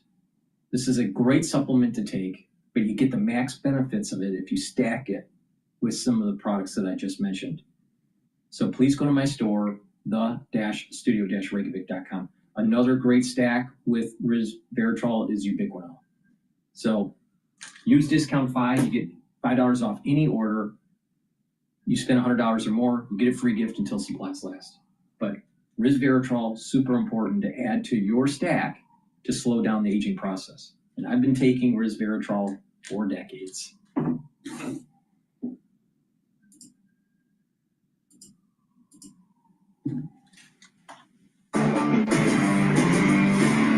number of students who are registered as having a disability is skyrocketing at prestigious universities in the U.S. That is according to an article from The Atlantic that's been getting a lot of traction online. Now, disabled students can receive a variety of special accommodations from their schools.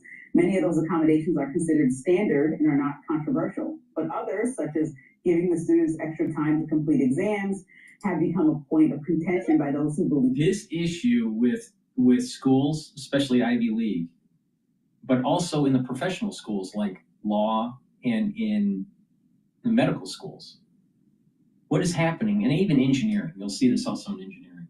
The students today, what they do is they go to a doctor, usually a psychiatrist, state that they have ADHD or some sort of spectrum disorder or whatever. They get on medication.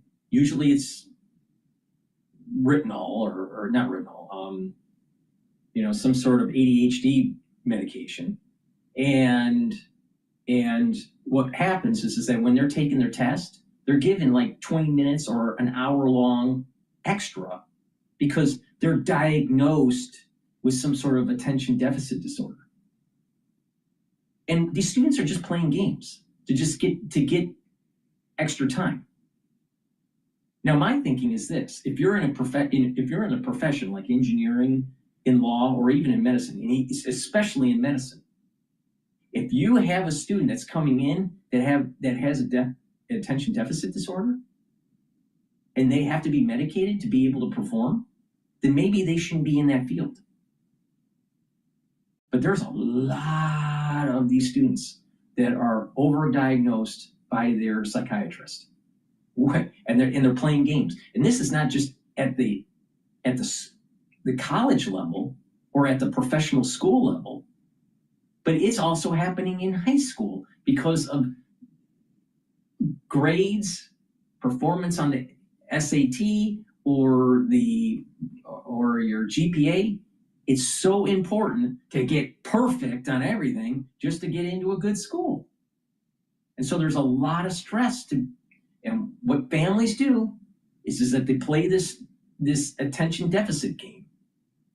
Now, if the kid has attention deficit, maybe they shouldn't be in the professional schools. If they can't perform without being medicated, then maybe there's a problem there. Maybe there's a problem. Maybe fix the problem before they go to the professional schools. But is it fair? Is it fair for these students that are on this medication compared to other students that aren't? No, it's not. It's not fair. What I saw in medical school is that about 30% of the student body is on attention deficit medication. And they get these provisions where they take the test and they get an hour more or 30 minutes more, depending on the length of the test. They get special provisions. Isn't that bullshit? Isn't that bullshit? It is. And most of these students, they're playing games. They're doing it on purpose. Because they can't compete. They can't really compete in the real world. They have to play games.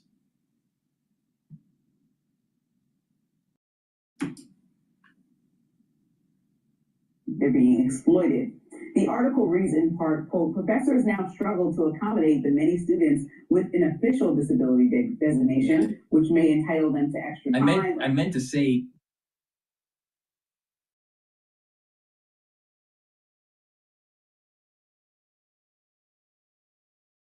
students. They're playing games. They're playing games. They don't deserve it. They don't deserve it. Absolutely not. I mean, there's a reason why that, let's say if you are a special ops individual in the military, you can't be on medication.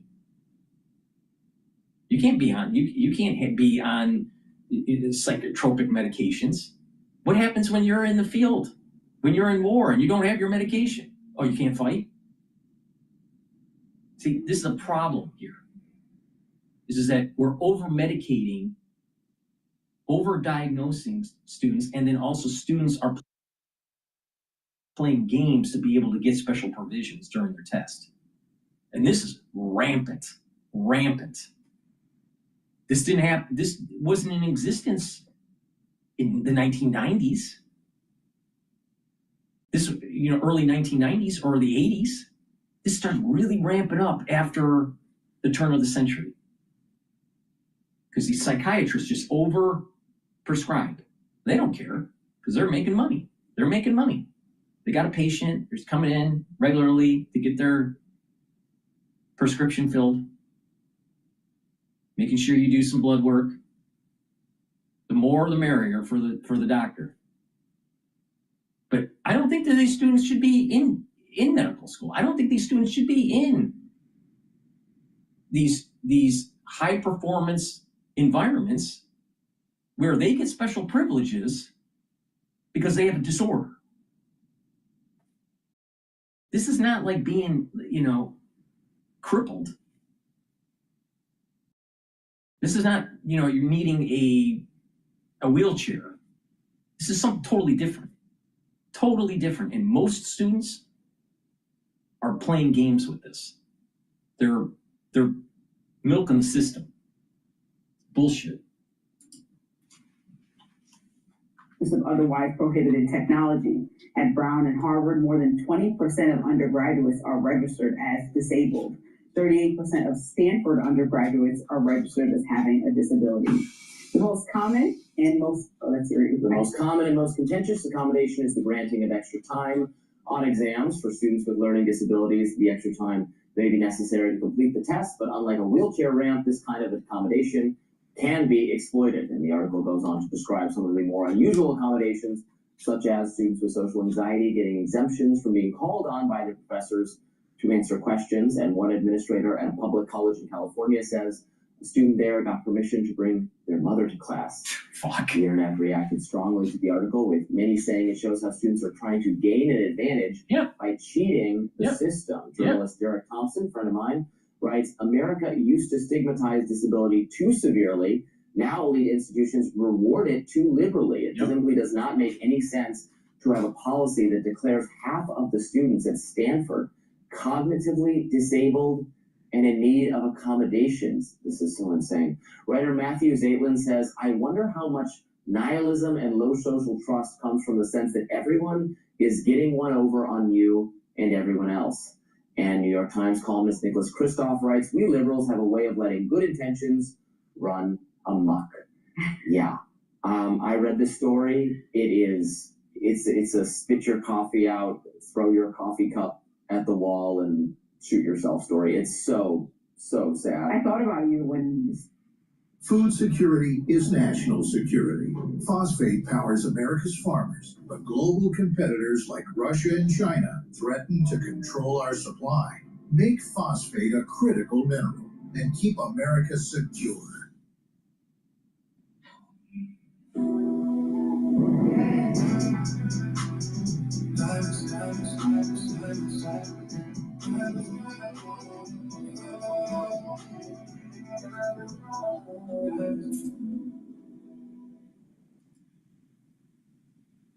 So sad. I thought about you when this was on the docket for today. I was like what frail society. They're frailing themselves. They want to be perceived as victims. It's a combination. No, Robbie, it's a combination. Some of them want to be perceived as a victim, and therefore they just buy into this whole idea that they have attention deficit. Now, some of them really do have attention deficit. Now, in college, all right, they're being medicated, but I don't think that they should be given extra privilege, because if they're on their medication, it should get them to baseline. So why are they given extra time? Be different if they're not on medication, but most of them are on medication. Secondly, if you need to be on psychotropics to be able to go to higher schools like grad school or professional schools, then no, you shouldn't get special privilege. Could you get in? Yeah, but do you get special privileges? No. You shouldn't get special privileges, especially when most of them are playing this game. So what is happening is it's like everyone's saying, oh, they have attention deficit. They have attention deficit. They have attention deficit. You know what my generation is? Gen X. And Gen Xers are going to take advantage of all these fucking wussies. We're going to take advantage of them. All right? It's not these people. This is the reason why they can't read. This is the reason why they don't know their mathematics. This is the reason why everyone is a fucking idiot now. Because they buy into this idea that they're a victim of attention deficit and they need to be medicated. There's probably problems with the medication and it causes side effects.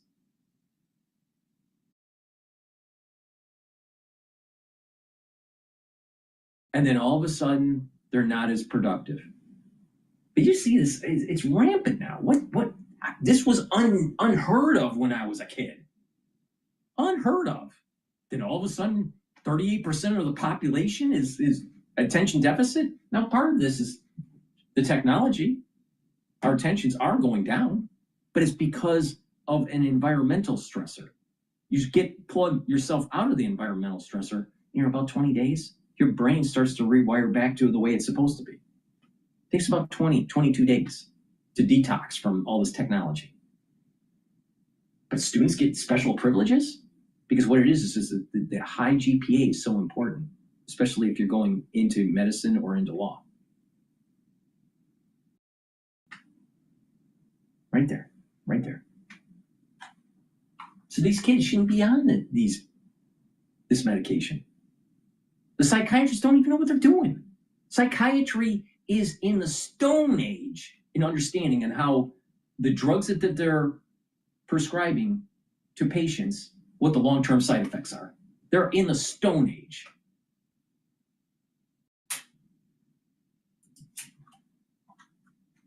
Patients. And honestly, you can only blame them for that so much. Because if you have the sense that everyone is getting extra time on their exam because they've feigned some disability, you're the only one who actually has to take the exam under the conditions prescribed, well, you're going to feel it's unfair and you're going to try to get that advantage too. What if we they're creating a system where eventually 60, 70, 80% of people are getting extra time on the exam or have mom to hold their hand. This is exactly what happened in the Tour. This is exactly what happened in the Tour de France. Everyone was doping. And to be able to compete, you had to dope. I mean, that was one of the reasons why Lance Armstrong eventually admitted to it, because everyone was doing it. It's the same fucking problem. Same damn problem. One is academic performance, the other is sports performance. But you have a medical community that is allowing for this to happen. And if the students can't do Ivy League work without extra, accommodations, maybe they shouldn't be in the Ivy League. But this is what happens. Our elite institutions are crumbling because of this crap.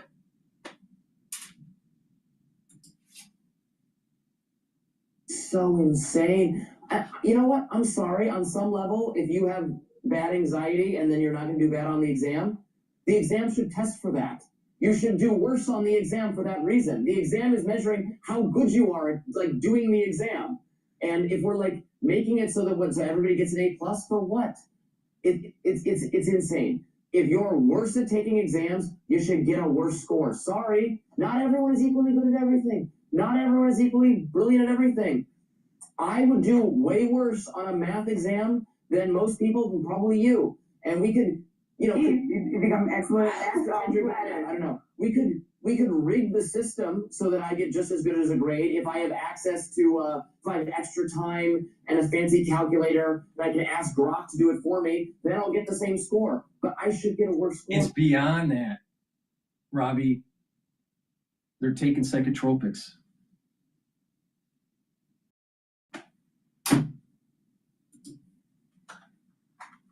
Because I'm less good at it. That's what the test should be freaking testing for. This is so insane that they've allowed themselves to get hoodwinked by the language of safetyism and disability and victimhood when you it's exactly as Jared Thompson used to say. We stigmatize disability too much. Now we reward it. Now we put you on a pedestal if you're a victim, and so we encourage people to identify themselves as such because we have given power to victimhood, and that was a profound mistake. End of rant. And I wanted to give you the floor because I knew you would feel a type of way about this. I am frustrated by this because I appreciate that there is a hyper focus on situations and incidents that are often overlooked. I love that the conversation about liberals paying way too much attention to it because, yeah, it needed to be. No, what it is the school's afraid of being sued. It's all about legality.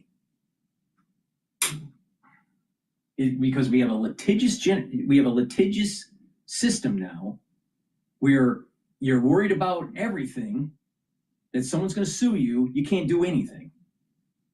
So now the students don't even come out of the Ivy League that actually have an education. Meanwhile, they still are paying $300,000 in tuition. Too about how people with disabilities are faring and having a fair shake at big prestigious universities. Now, I will agree there is a tendency to overcorrect, right? If we were all the way over here, we want to end somewhere right in the middle, not over here. And so to have half of these universities or even 20% that are dealing with disabilities is a little bit out there, but I also think we need to. There are so many of these students that are on Ritalin. So many. Or some other, version of it.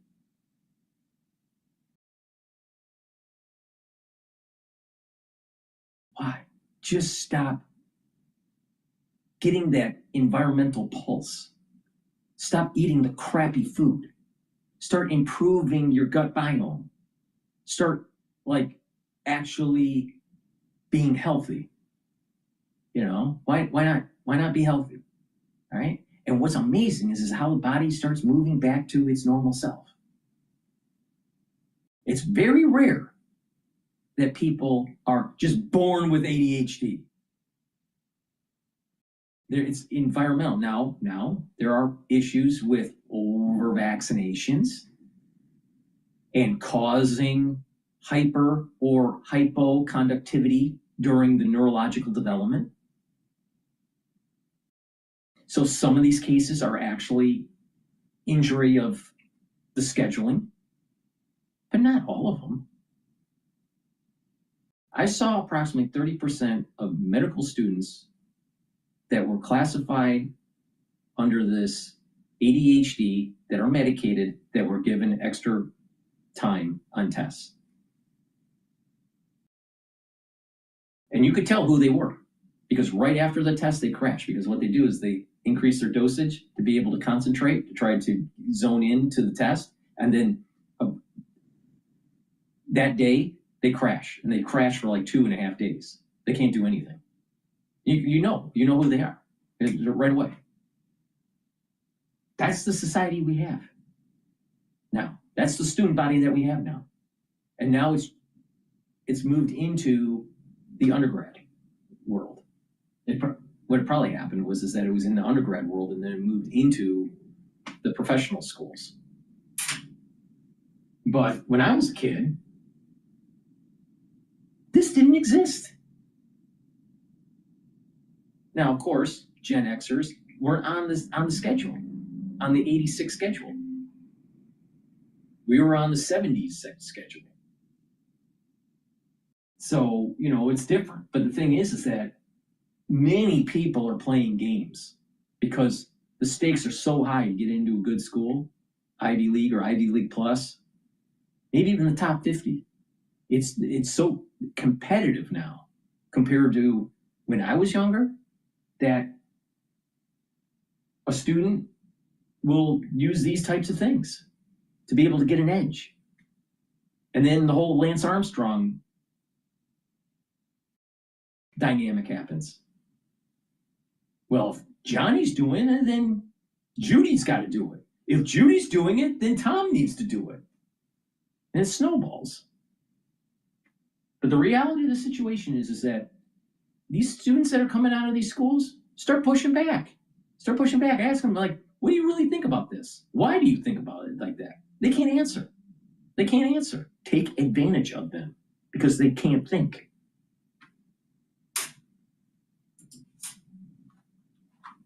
That do include some mental health disabilities that are not very obvious, like wheelchair disabilities or anything that we think are disabilities because how we've been taught. But there are people who genuinely do. Those are made up. Wait, no, there are people that genuinely do need extra time or do have anxiety. I don't know about bringing your mom, but there's some people who actually. I would say that 10% of the 30% actually need it. 90% of the 30% don't need it. They're playing games.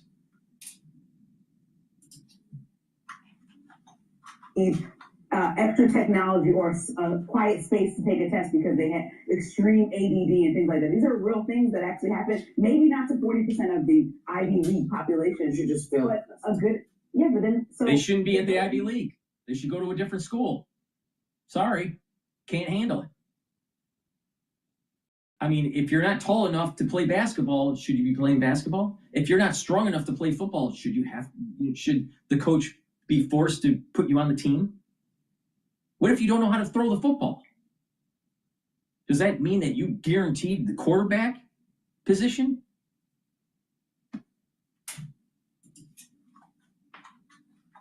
in school, like you fail out of Stanford, that doesn't particularly help you get a job, especially for those. Like a lot of my friends left a college and went into finance, let's say, and worked at some of these investment banks. Now, in our field, people may have looked at what school you went to, but it's really like, are you a great, well, for me, are you a good writer? Can you produce? Come show me some examples of your work. So for finance and for investment banking, it was like, what's your GPA? These are things that were really happening. So you're just take a longer time, but you're really good at like a specific task. And you're really good in the banking industry. You just take a long time on a quiz, a silly quiz that really a lot of times in college has nothing to do with your actual real life. Then why should you be punished with some like 2.1 GPA and be the last one on the list at the job for JP Morgan because you have a little bit of ADD? Because doing well on the task when it's administered fairly correlates very highly with success in that workplace. Not always. Some people are great successes. No, some people are great successes that do, like school wasn't looking for the exceptions. No, school could not have been amazing for you. Just like you said, you weren't the best in math. You know what? I think you can calculate your way to a comfortable job like this one. Okay, so you calculated some things correctly to make sure that you were successful in life. So that's what I'm saying. You don't need to be amazing at math to be able to. I'm not saying being yeah, but you didn't understand. I'm not saying there's no. It doesn't make you a more worthwhile human being. You still have the same moral worth as everyone else. And there are some fields where doing really good at tests or getting really good grades correlates with success in that field and is very important. I would not particularly say that journalism or punditry is one of them. What we're doing, it's important to have good writing skills and good communication skills. Those things are, well, you can test for good writing skills, right? Our math. But if I needed 10 more minutes than you, my writing was freaking fantastic. And no, that's unfair. Your writing is better than I. And I got 10 more minutes, but I have a disability that requires me to absolutely not. Absolutely. And then I write a Pulitzer Prize winning piece, then I should deserve to be a writer. Well, maybe if I got 10 more minutes, I would write a Pulitzer. Maybe not though. You should, but maybe. Well, it should just be the same time with both. No, what if you write an amazing, fascinating piece without the 10 minutes, and I really write a terrible, my worst work without that extra 10 minutes? Well, if you write the same piece, but it takes you longer, then what about this? What about this? Don't have these kids on the psychotropics. Stop the medicating the students, and take the lowest common denominator. What time is needed for the slowest student, and just give that time to all of the students. And if the students finish early, great. If the students that need more time, they're given the allotted time. Just use the lowest common denominator in terms of the time, not in terms of the content. See, what is happening in school is they take the dumbest student in the room and they lower the quality of the education and only teach the easy material and not the hard material, because the dumbest one in the room can't do it. So nobody should be. And that's what's happening in public schools, elementary schools. So maybe they just say, okay, the test is going to be this. You have 3 hours. That's it. Tough. Some people are going to be able to do it in 2. Some people are going to need 3. Great. But they shouldn't be given extra on top of that.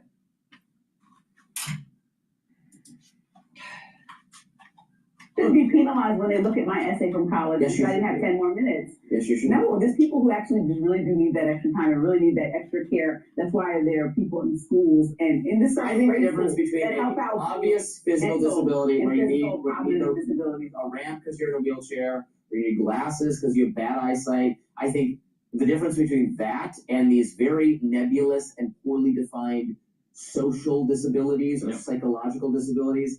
You don't take psychology seriously. This has been proven to me in the last 2 days.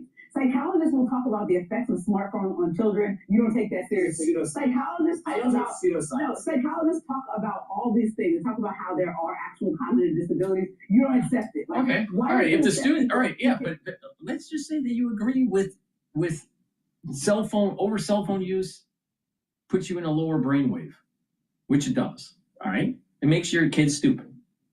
Right? The more cell phone use that you do, more social media that you consume, you become stupid. Okay.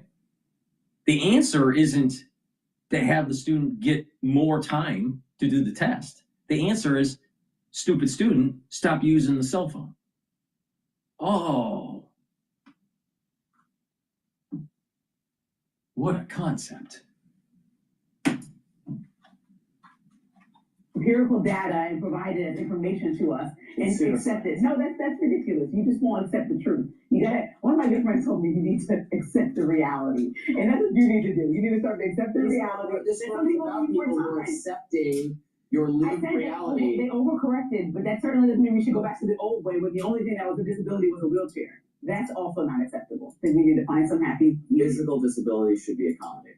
Yeah, if you're blind, then you have to have the test read to you, like yes, or Braille version of the test. That is so different from saying you get. But there are no cognitive disabilities at all to you. I didn't say there are no cognitive. They shouldn't be acknowledged. There are cognitive disabilities, for sure, but it can be gamed, and there are too many people that are being prescribed or claiming a problem, and the school is willing to give them extra time, extra provisions, because they don't want a lawsuit. So it's a combination of being an over-litigious society and people that don't have morality or are gaming the system.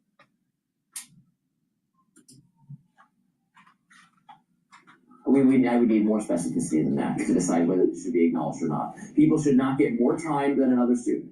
And let me go a little step further. Okay. I'm acknowledging that some people, for whatever cognitive reason, will do less well on a test than another person. What I'm saying is the point of the test is to figure that out. The fact that you're going to do less well on a test than someone else is what it's testing for. Some people are supposed to get an A+, and some people fail it. But now we've designed this stupid system where everyone is supposed to get an A+. No, my point is that it's 2 hours to do it to get you an A+.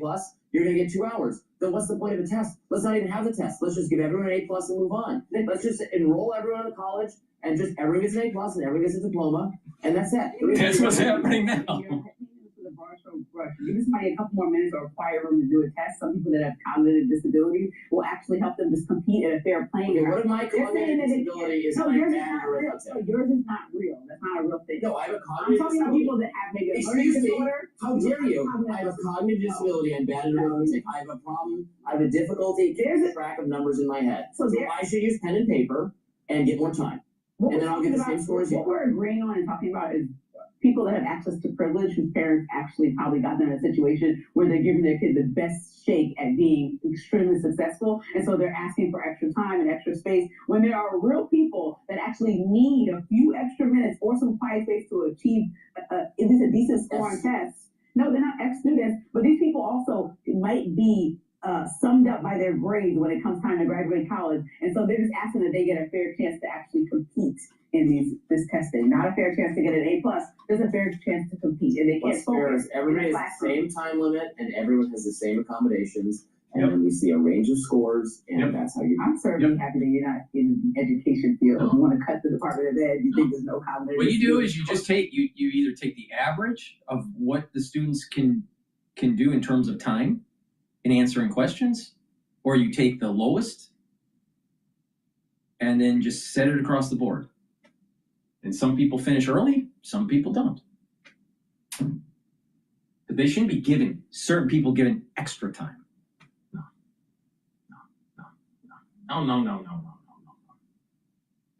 Absolutely not. Please go to my store, the-studio-reykjavik.com, and get the omega-3. Omega-3 will help with your cardiovascular health. It'll help to bring down your lipid profile, your LDL levels, and increase your HDL level. Super important. Because when you do that, and you're bringing down inflammation, you're reducing plaque formation. Plaque formation is bad. Reducing plaque formation is good for your cardiovascular health. And omega-3 reduces the stickiness of your red blood cells to prevent overclotting. Super important. Take this every day, improve your cardiovascular health, and do some resistance training and some cardio. Myotrol helps to build muscle and to maintain muscle. This works very well for someone that is in their 40s, male or female. You know, if you're 40 years of age or older, you take this, do resistance training. It'll help you to build the muscle. Make sure you do back exercises to build muscle in your back. And the reason why is that you're going to improve your posture, you're going to improve your venous flow back to your heart, and you're going to improve your lymphatic flow. In addition, by strengthening your back, you're also going to build denser vertebrae. This is super important for anti-aging.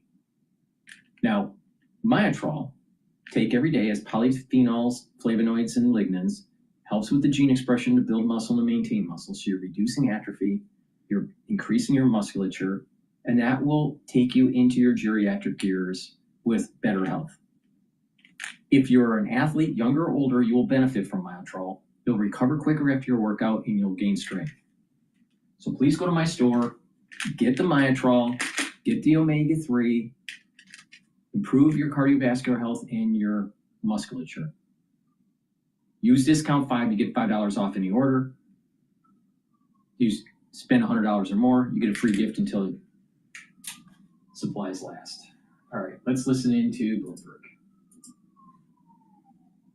Before the Senate Armed Services Committee about the second strike, or the double tap, as everyone keeps calling it. I sort of get a kick out of everyone using the jargon at this point. Will it be the Admiral's testimony or the results of Signalgate that end Pete Hegseth's career? You know, look, I don't think there's going to be any one thing that pulls that trigger potentially from the White House. I mean, like, remember, a month ago we were talking about that crazy meeting in Quantico where, you know, Hegseth calls all the general staff and talks about what they wear and how fat they are. I mean, like, that began people scratching their head going, what in the world is going on in the secretary's office? So this has been kind of a routine exercise of inconsistency by this secretary. And I think that it's the cumulative weight of all this stuff that ultimately will, I think, sink this ship, sink this boat without a double plow. Well done. Who's bought DoubleTap.com? James, is that available? I think I know a guy who's buying. Great panel today. Rick Davis, Caitlin Legacki. They'll be back in hour 2 here. Double Tap, hour 2. I'm Joe Matthew in Washington. Jane Harmon will be with us ahead. Stay right here on Bloomberg. Let's take a look at some other news here. Let's listen into Pete Heggs. Let's listen into General Keane. Finance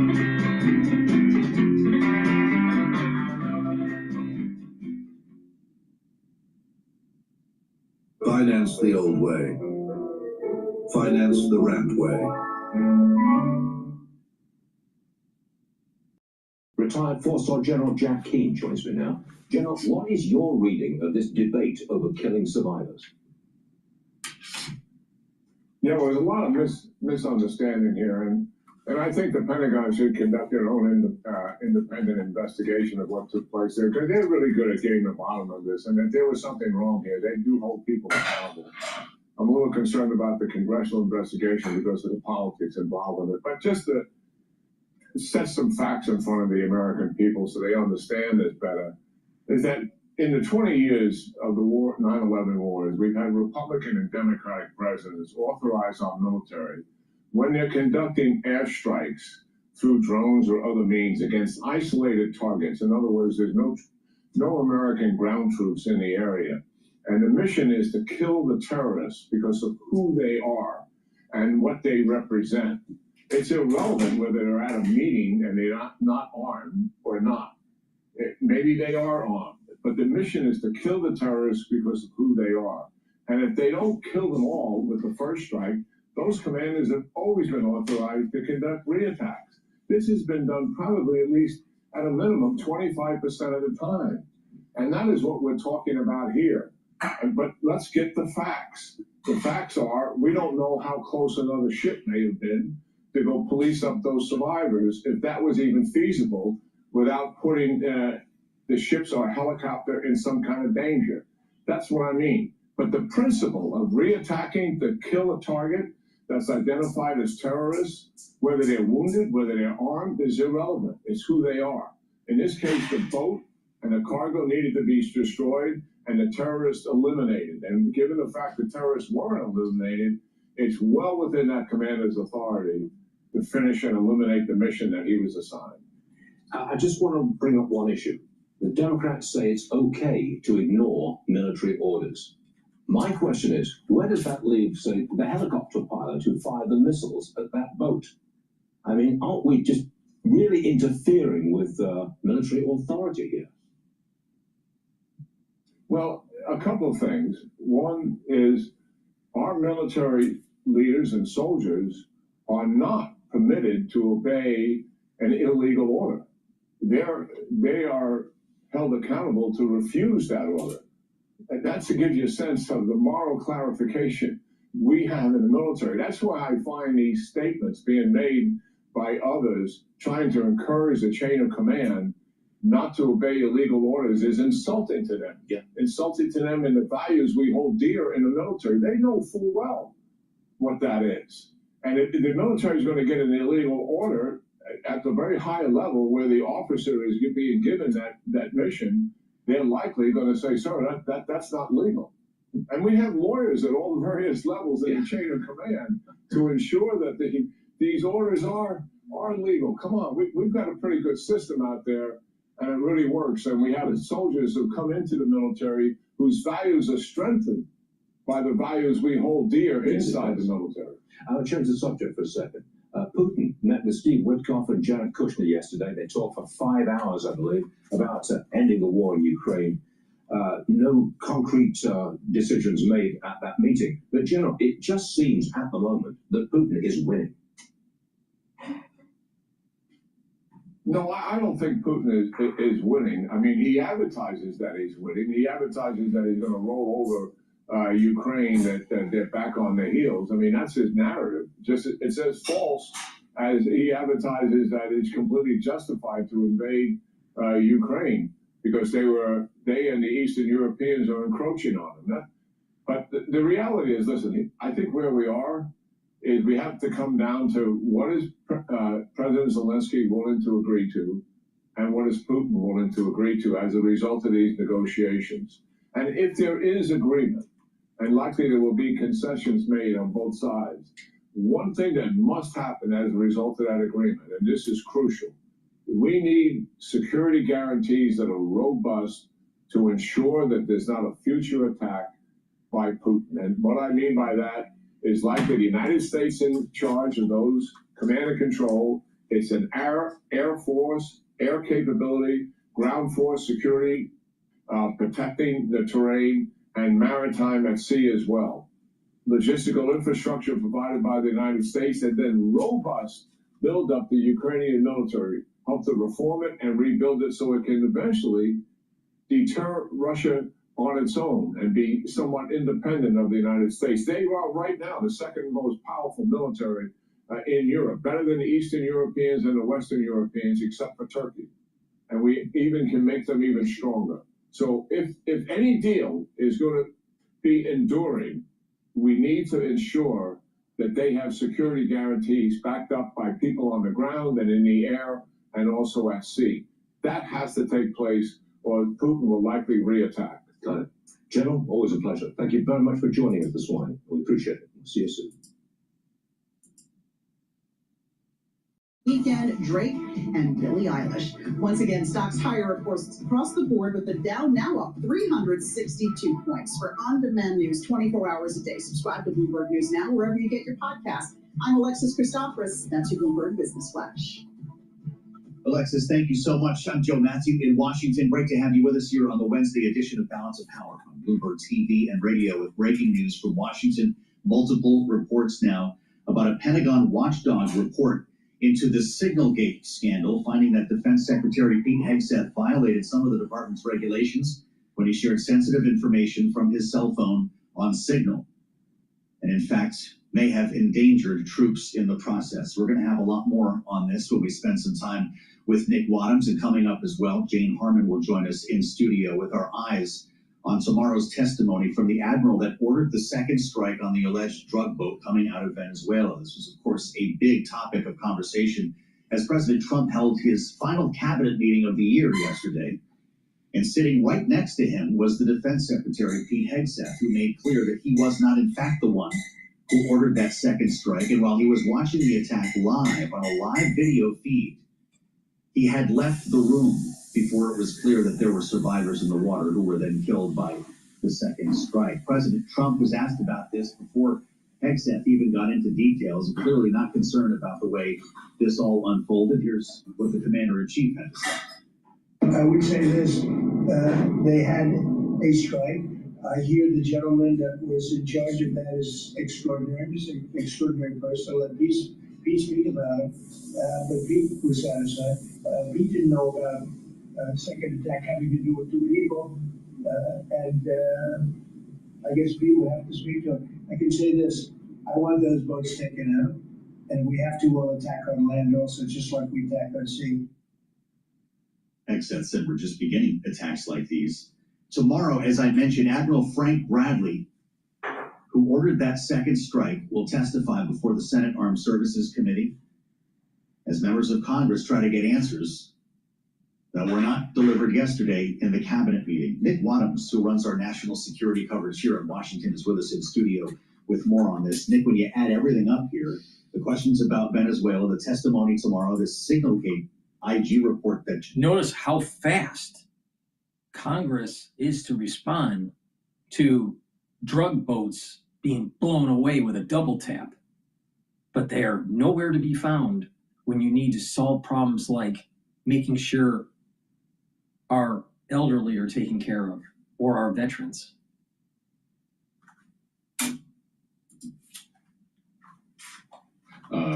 Alcohol use, allegations of assault, all sorts of unsavory things in there, and that's been followed by a repeated string of things, the Signal situation, and then this argument that he essentially was not there to see the second strike on this vessel that killed some survivors, and what some legal experts are saying is war crime. Yeah. At the same time, President continues, at least publicly, to say he remains satisfied with Pete Hegseth. And what you have, what the president has in his defense secretary is an official who has been unstintingly loyal, has really pushed the MAGA agenda, has gone after DEI and woke, what he sees as woke policies, has been on board with the president's push to revamp procurement, budgeting, all sorts of stuff within the Pentagon. So, so far, at least, it appears that President Trump believes that the positives outweigh the negatives when it comes to Secretary Higginson. Wow. Will we see a clarified policy when it comes to Venezuela following these investigations? We've got armed services committees in both chambers looking into this. Once they get the clarified policy, just kill them. I assume there'll be some sort of report. What follows? Well, I think you actually have seen a more clear policy in the sense of what hasn't happened, because after that initial strike, that was the first strike that the U.S. did on September 2nd. And the reporting we had gleaned since then, and what officials have been confirmed, is that there were at least two hits, maybe even more on that boat. One to take it out of action, and then a second to fully destroy the boat and also kill survivors. What we do know since then is that they have not done secondary or tertiary strikes to kill survivors. So you had the case some weeks ago where they actually then went in and collected people who had survived the initial strike and sent them home. So that was based on the findings from the first strike. We don't know what happened there exactly, but putting together those two events, the experts we have spoken to suggest that would indicate a change in policy, that there may have been a recognition that the initial version got them into very, very thorny legal trouble, moral trouble. Geneva Conventions explicitly say you cannot do this, that is a violation of international law. So just based on the actions that they have taken, we have not seen a pattern that was repeated, at least publicly, that we know of, based on what happened on that September 2nd. Just to be clear, it's important what you just said, and everyone is a little bit too cool for school walking around Washington talking about this double tap strike. Right. You've got survivors in the water that a double tap violates the Geneva Convention. Yes, I mean, so what's happened is and there is an argument that any strike whatsoever on these boats is a violation of international law, because there's a real challenge of the president's argument that these pose an imminent threat to the United States. And for years, the U.S. has interdicted these boats, arrested the people on them, seized the drugs. Now the president says they pose a mortal threat to the United States, and he has the right to. He calls the people on the boats narco-terrorists. So there's the broad umbrella of the fact that there are a lot of very serious questions about whether these strikes are illegal in the first place. But there is very little doubt that if you take out the boat, it is no longer a threat, and you have survivors clinging to the boat. Yes. It would be the same thing as you would see in war, where the laws of war prevent you from going around and executing the people who have been wounded in your attacks. You can't do that. Right. So that's how we now find ourselves in this situation. Admiral Halsey is going to have some interesting things to say as well. He is, and it'll be really interesting to see the line he walks, because you've seen this from the president and also from Pete Hegseth in his repeated commentary, where he says, hey, I wasn't there. I didn't see that happen. So sort of distancing himself, but also saying, I support the guy who made the order. He did the right thing. So he's walking a very fine line. So Bradley, it'll be really interesting to see what he says tomorrow in terms of, hey, I was just following orders. Will he say, I believe this order may have been legally questionable? Will that be made public, or we don't know that testimony?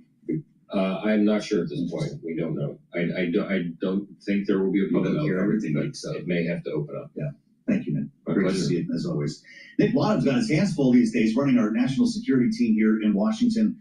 With much more to consider here, we're going to bring Jane Harmon in on this conversation coming up next. But there's an important story in the Washington Post today that I'll point you to.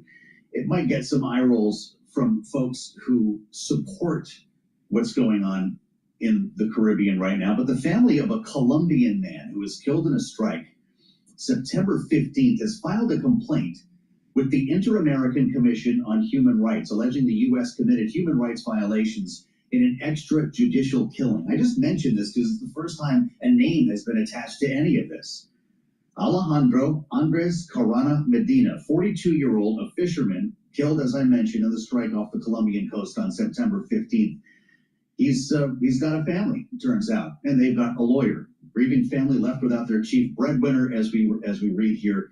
Carranza's family seeking compensation. I guess he had kids.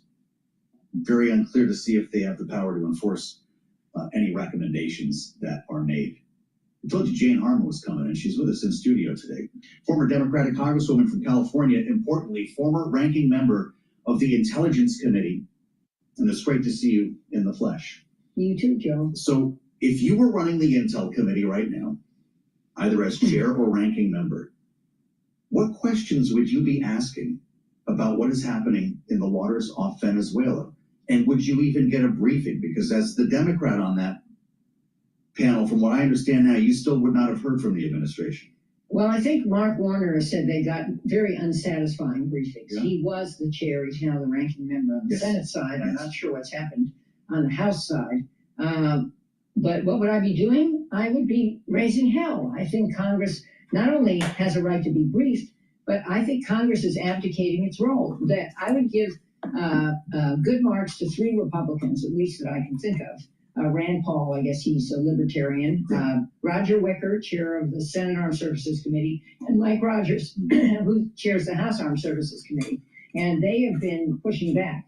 But where's the rest of Congress? Congress is on trial here, and Congress is really on trial with respect to Ukraine. That's why I wore my scarf and carried back from Kyiv. Yeah, well, I'd like to get into that in a moment because these are both evolving, both of these stories before our eyes here. The IG report, Well, not mine. There's another one for you. But in terms of the admiral who ordered this second strike, based on what you understand, what's he going to tell these committees when he goes to testify tomorrow? How damaging could that be? Well, I think he should have followed the advice of the 6 Democrats who said never follow an illegal order. You believe that wasn't illegal? I believe it was, and I believe he should have known that. I'm not sure what he did. Let's be sure we know what the timeline is. It's a little bit, to me, eye-scratching to believe that Hegseth didn't give the order and was too busy to see it executed in a case like this. Yeah. Surprise, surprise. What did you make of that yesterday? Well, the Pentagon's a busy place. I had to get to a meeting, he said. It is a busy place. And maybe he needs to get a little busier about being on top of the workload there. Just saying that rumors are rampant, but it doesn't mean they're true. That his days are numbered, and that Trump maybe doesn't want to do the deal personally and wants it somehow to evolve. But I think it is he's not well liked in the building. He's not well respected, and I think former military, and I talked to lots of them, are really pretty worried about the civilian leadership of the Pentagon. A lot of folks pointed out the fact that he was not sent to Kyiv or Russia, for that matter. The Army Secretary was in Kyiv, Dan Driscoll, talking with Ukrainians. But we're still waiting, Jane, for a readout on this meeting with Vladimir Putin. And I want everyone to hear first what Marco Rubio, the Secretary of State, had to say about this negotiation in the president's cabinet meeting yesterday. Let's listen. Every day is a challenge, but it's been driven personally by the president. It's the reason why we're involved in this whole Ukraine-Russia conflict. That's not our war, not the president's war. This war started, it never would have happened if he'd been president. Even as we speak to you now, Steve Witkoff is in Moscow trying to find a way to end this war, to save lives of 9,000 people, Mr. President. You know are dying every week. More people are dying a week in that war than have died in the entirety of the U.S. is involved in Afghanistan and Iraq. Just think about that, how bloody and destructive it is. But here's what we've not heard from the White House. Anything about the meeting. Russians have said a lot, but there's no readout from the administration, which is extremely unusual. How do you read into it? Well, a couple of comments. First about Rubio. I was in Halifax at the Halifax Security Forum a couple of weekends ago when the CODEL, led by Jean Shaheen, but also having Republican members, got a call that evening, the evening that the 28-point plan surfaced, from Rubio saying, well, it's just a draft. It's not cooked yet. He wasn't in the room. He had nothing to do with it, or probably had nothing to do with it. And I think it's dead on arrival. I mean, I brought some props. I don't want to surprise you, but this was from Senator Mitch McConnell when that plan was released. Quote, Putin has spent the entire year trying to play President Trump for a fool. This is a tweet, right? This is a tweet from Mitch McConnell on X. And this one was from Roger Wicker, whom I just mentioned as chair of the Senate Armed Services Committee. Quote, any suggestion that we can pursue arms control with a serial liar and killer like Putin should be treated with great skepticism. Unquote. So I think that Rubio's trying to make his best case. He is the Secretary of State. He is the one who should be leading the negotiations. This other team, I'm not saying they're terrible people. I'm sure they're trying to make a deal, and wouldn't it be nice for the war to end? But let's remind everybody that Russia was the aggressor and Ukraine is the victim.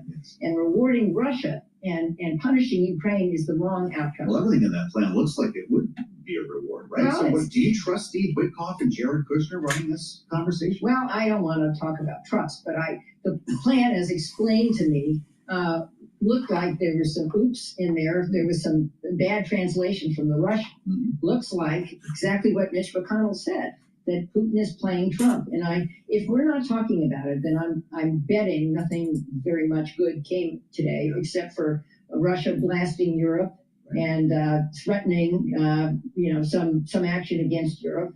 The sadness is NATO's meeting today. Rubio has for the first time in this century or something, What do you mean? blown off. He sent a deputy. I think it's a message to NATO. And it's That a means very Russia or Europe will have no input on how this ends. it's a very bad, well, let's see. It's a very bad message to NATO. We're a member of NATO. We're not a bystander here. We're a leader of NATO. And I think that's a terrible message. And one more point. I said Congress is on trial. Congress is on trial. There is a Graham-Blumenthal bill to impose secondary sanctions on all countries, all. Isn't Lindsey Graham talking to Trump about this on the golf course? That deal with Russia. Yeah. It has 85 plus co-sponsors in the Senate. That is a veto-proof majority, which means if Lindsey Graham, I'm sure Blumenthal would like to do this, calls up that bill, that bill passes. And it will, I'm guessing, pass the House too. And then that is real pressure on Putin. Is Congress for Ukraine, or is Congress just, again, hiding and out of the game, the Republicans in Congress? Well, let's see if the president feels like he's being strung along by Putin enough to greenlight that sanctions bill. Jane Harmon, I love that you printed out the X post. I'm picturing you back in Congress with the easels set up. You got to read this. Please go to my store, the-studio-reykjavik.com, and get the lignans. Lignans is a powder you mix with soft foods, filtered water, a smoothie. I normally mix it with hummus, but you can also mix it with yogurt or applesauce. But you take it every day. What this will do is help your immune system and your endocrine system, bring down inflammation, and soak up free radicals. Super important as part of a larger stack to slow down the aging process. And that stack is turmeric and ashwagandha root. So please go to my store, get the lignans. Again, you want to boost up that immune system and help with your endocrine system. If you take lignans when you work out, you'll actually reduce inflammation during that workout and you'll recover quicker. And lignans helps the cardiovascular health. By bringing down inflammation and soaking up free radicals, you're reducing plaque formation. So please go to my store, get the lignans, it's dual purpose. And by bringing down inflammation at the brain level, you're protecting neurons. Because if you have chronic inflammation around your neuron, the myelin sheath will start to degrade. Also, the neural health will start to decline and your neuroplasticity will start to recede. So if you have lots of inflammation, chronic, what will happen is that you'll think slower, you'll have worse memory. So it's important to keep inflammation down. And that's a cornerstone method or modality to slowing down the aging process and improve your different organ systems. So please go to my store and get the lignans. You spend $100 or more, you get a free gift until supplies last. Make sure you use discount 5. You get $5 off any order. All right, let's listen into. In a cooked-up study, 5 out of 6 amateur food critics loved the Toyota BZ. And number 6, right, critic's gonna critic. Let's give him a taste. One order of humble pie. To go, Toyota BZ. One drive can change your mind. It seems as if the retail results have been idiosyncratic, but I can tell you what I've become very nervous about is what has powered the U.S. economy for the last 5 years, which is what I call the avocado toast generation. So it's between 24 and 38. So it's the older Gen Z and the younger millennials. And they've really hit a wall. They started to hit a wall this summer. So they've been powering spending at Chipotle, Sweetgreens. I mean, the idea of spending $20 for salad or a burrito bowl. You don't see me in line at a Chipotle, but I'm not brown bagging it, but at any rate. So the restaurants started to talk about the fact that this demographic was really struggling because of the resumption of student debts. And we went further into that. And if you look at what the avocado generation had, they've actually amassed a lot of debt over the last 5 years. So they've got 28% of all consumer debt. They've got about $300 less or more into their spending. So we think about COVID stimulus as being a massive stimulus impact on the consumer. It was $814 billion. Student debt forbearance, $400 billion. So COVID stimulus went out to 165 million Americans. Debt forbearance went out to fewer than 40 million Americans, with 50% of the spending power. So this demographic had a massive amounts of discretionary spending power, and that's not going to come into the economy. And so I think you see names. I was surprised by Urban Outfitter being so strong, because that caters to a very avocado toasty type demographic. But I think you're going to see more and more pressure throughout this year and into next, because they have got a tremendous amount of debt. They have no equity and they have no way out. And what's going to happen is this: the Treasury Department has this top program where it's going to garnish tax refunds, and the Department of Education is aggressive on the 20% serious delinquent and charged off loans. They're going to start pulling this back, and that's going to hurt them a lot. And obviously, we know the low end is really strained.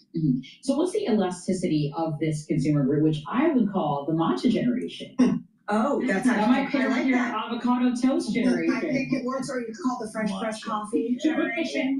Lots of options. Yeah, it's true. The elasticity is going to come down to. I don't think there's a lot of elasticity with this demographic that has so much debt. So the debt gets worse. So the student debt is the one part of the economy that has the highest delinquencies, the highest charge-offs. I think that's going to bleed into auto lending, because the avocado toast generation owns 35% of the auto debt outstanding. So that's going to get crowded out. So you're going to see it factor in. The elasticity, I think, is really interesting in terms of one factor, like one trend that we've been tracking very closely has been home equity loan extraction. And that's been the fastest growing loan category of any consumer loan category. And that started in 2020, or in earnest, the summer of 2024. And what's really interesting is, historically, that's home equity loan extractions have been used for home renovations, but now they're increasingly used for cash management. So since 2022, there's been over a 50% rise in home equity extractions use of cash management. Now, that is, every week we look at this. I pull it through Bloomberg, and it continues to accelerate. Now, it's only available for the prime market. So if you have any type of credit ding on your credit score, you can't access the equity in your home. But avocado toasters, by and large, don't own homes, so they have no equity to tap. And if they do own homes, they've got high LTVs, right? Because they haven't owned homes for that long, so they don't have much equity to tap. So that feeds into very little elasticity in this group. And then you think about when you look at 2026 and people get excited about one beautiful bill, tax refunds. Well, if you own a bunch of student debt, you're going to get tax refund garnishment. So I don't see, it's a great question. I don't see a lot of elasticity within this group. Now, that said, there's still so much money swashing through the system, but it's at the high end. You know, this K-shaped economy, Meredith, is it something that's always been out there? Is it more pronounced in the last 15 years than it was in the past, do you think? Because it just seems like it's really pronounced these days. Yeah, there's without a doubt, it's gotten so much more pronounced in the last, really since the great financial crisis. Yeah. And, you know, it's said by probably the most esteemed person in this building that you can have wage, you can have income disparities, but when it reaches a breaking point, it's not good for society. And I think at this point, it's reached a breaking point. So the VA puts out numbers whereby you see who controls what amount of spending over the course of the years. And I've been going back to early 2000s, and you can see in terms of spending how much the low end contributes and how much the high end contributes, and that's just been diverging. So the most recent number shows the bottom 40% contributes only 22% of spending, whereas the top 40 contributes 62%. That was much more, that wasn't equal, but it was much more even, let's say 17 years ago. My energy bill dropped from $150 to $50 by doing this. My friends laughed at me when I spent $49 on a power. What if I told you everything on your computer could be gone at any moment, and you wouldn't even realize it immediately? Your passwords, your online account. Bitcoin's trying to bump up on the year, and that's around 94,000. And then above that, it's got $100,000 resistance. So it's got walls of resistance. So it might be doing okay, but it's reminding me of how human nature and markets will never change, like you mentioned with some other companies that they get way too extended in bull markets. They expect it's never going to stop. And then when the music stops playing, the tide goes out, and to me, it's just getting started. So one thing that's really got way oversold is strategy. MicroStrategy was a great lead indicator. It got up to about 50% below its 200-day moving average. That was way oversold. It needs to bounce, bear markets bounce. But by the end of the year, there's key things that need for Bitcoin to go higher. And one, the stock market has to go up. It's so highly correlated, and that's getting a little dicey. Volatility has to stay low. 120-day volatility around 11%, and the stock market's the lowest if it ends there since 2017. And the VIX has to go down.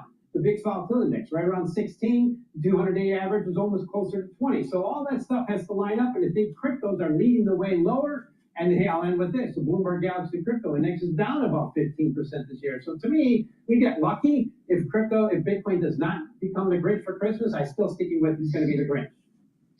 So what's going on over at American Bitcoin? Of course, to start the week, we've been seeing really brutal declines, down about 16% on Monday, almost 40% of a decline yesterday. Now we're seeing it a bit in the green. But what was going on?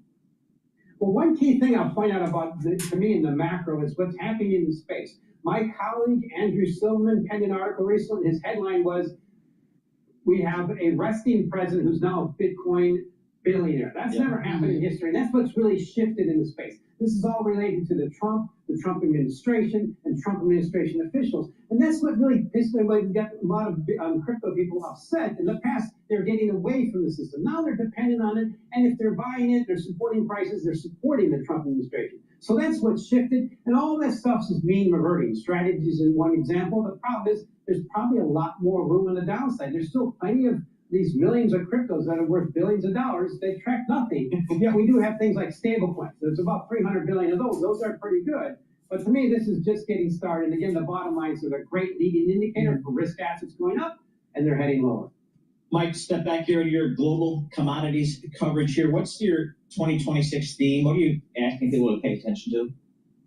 I'm really worried about the no man's land we reached in gold and silver. I mean, they're major bull markets, but there's only a few times in history we've got this stretch versus most moving averages. And averages, and this is when I turn off my fundamental hat, put my risk management hat. You have to be very careful here. To me, the indication for commodities, by crude oil going down and gold going up, is we may be setting up for another deflationary cycle after inflation. That means stock market potentially getting a kind of an indication from gold that it's going to head lower next year, which is what makes me worried about all commodities, particularly the economic sensitive one like copper and crude oil. And crude oil is a bear market. I mean, what's your read on copper prices? Well, it's having a good bounce now. We have some major supply constraints. Demand from China, is it there? We also have U.S. tariffs. So right now, about $5.40 a pound in the U.S. I'm really afraid. Sure, number one key thing, just like Bitcoin, the stock market has to go up for copper to stay resilient. If we get it just to drop back to its 200-day moving average in the stock market, that's going to be a pressure factor on copper. So to me, the key thing is this industrial metal is going up with gold and all metals, but the risk is next year it reverts a little bit lower, as indicated by very low stock market volatility. That is only one way, and that is to go up, which means pressure on copper. What if I told you everything on your computer could be gone at any moment and you wouldn't even realize it immediately? Your passwords, your bank accounts. Please go to my store, the-studio-reykjavik.com, and get the ashwagandha root. Ashwagandha root will bring down cortisol levels and help to control your blood glucose levels. By doing that, you're helping your cardiovascular health and your immune system. Please go to my store and get the ashwagandha root. Take it every day. Drink it with filtered water. You know, I'd go to the ground, knock on doors. I would find issues locally, education, health, things that are not typical Trump-related issues that you can find common cause with, especially suburban voters. The rural voters will likely be there for you, just not in the same margins as a presidential election year. Interesting. This really does make me look forward to campaign season. Talking this out with you guys is always fascinating to me. But let's talk about the immediate impact, Caitlin. Mike Johnson now has 220 House Republicans again, so it's like we're starting the year all over. And obviously, we've got a long time before we're talking about actual midterm races. So this brings us immediately to the congressional agenda. And it might have just gotten a little more difficult for Democrats in the House to pass any extension of Obamacare subsidies. What do you think? I think that you're increasingly going to see a number of Republicans who are looking for ways to show their independence from both House leadership and Donald Trump as part of an effort to kind of stanch the bleeding in the midterms. So I actually think that last night's result actually may give Democrats a couple of spots to work with Republicans who are in these suburban districts where ACA is very popular, to get some of these key provisions across the finish line, simply because I think a lot of members in these frontline districts, they're either going to retire or they're going to look for ways to separate themselves from the national party. And this is a really easy way to do it. Interesting. What do you think about that? Rick, does this additional seat matter for Mike Johnson? Look, everything matters with these slim margins, and it's just more leverage that he gets. It's incremental, but it's a good thing, right?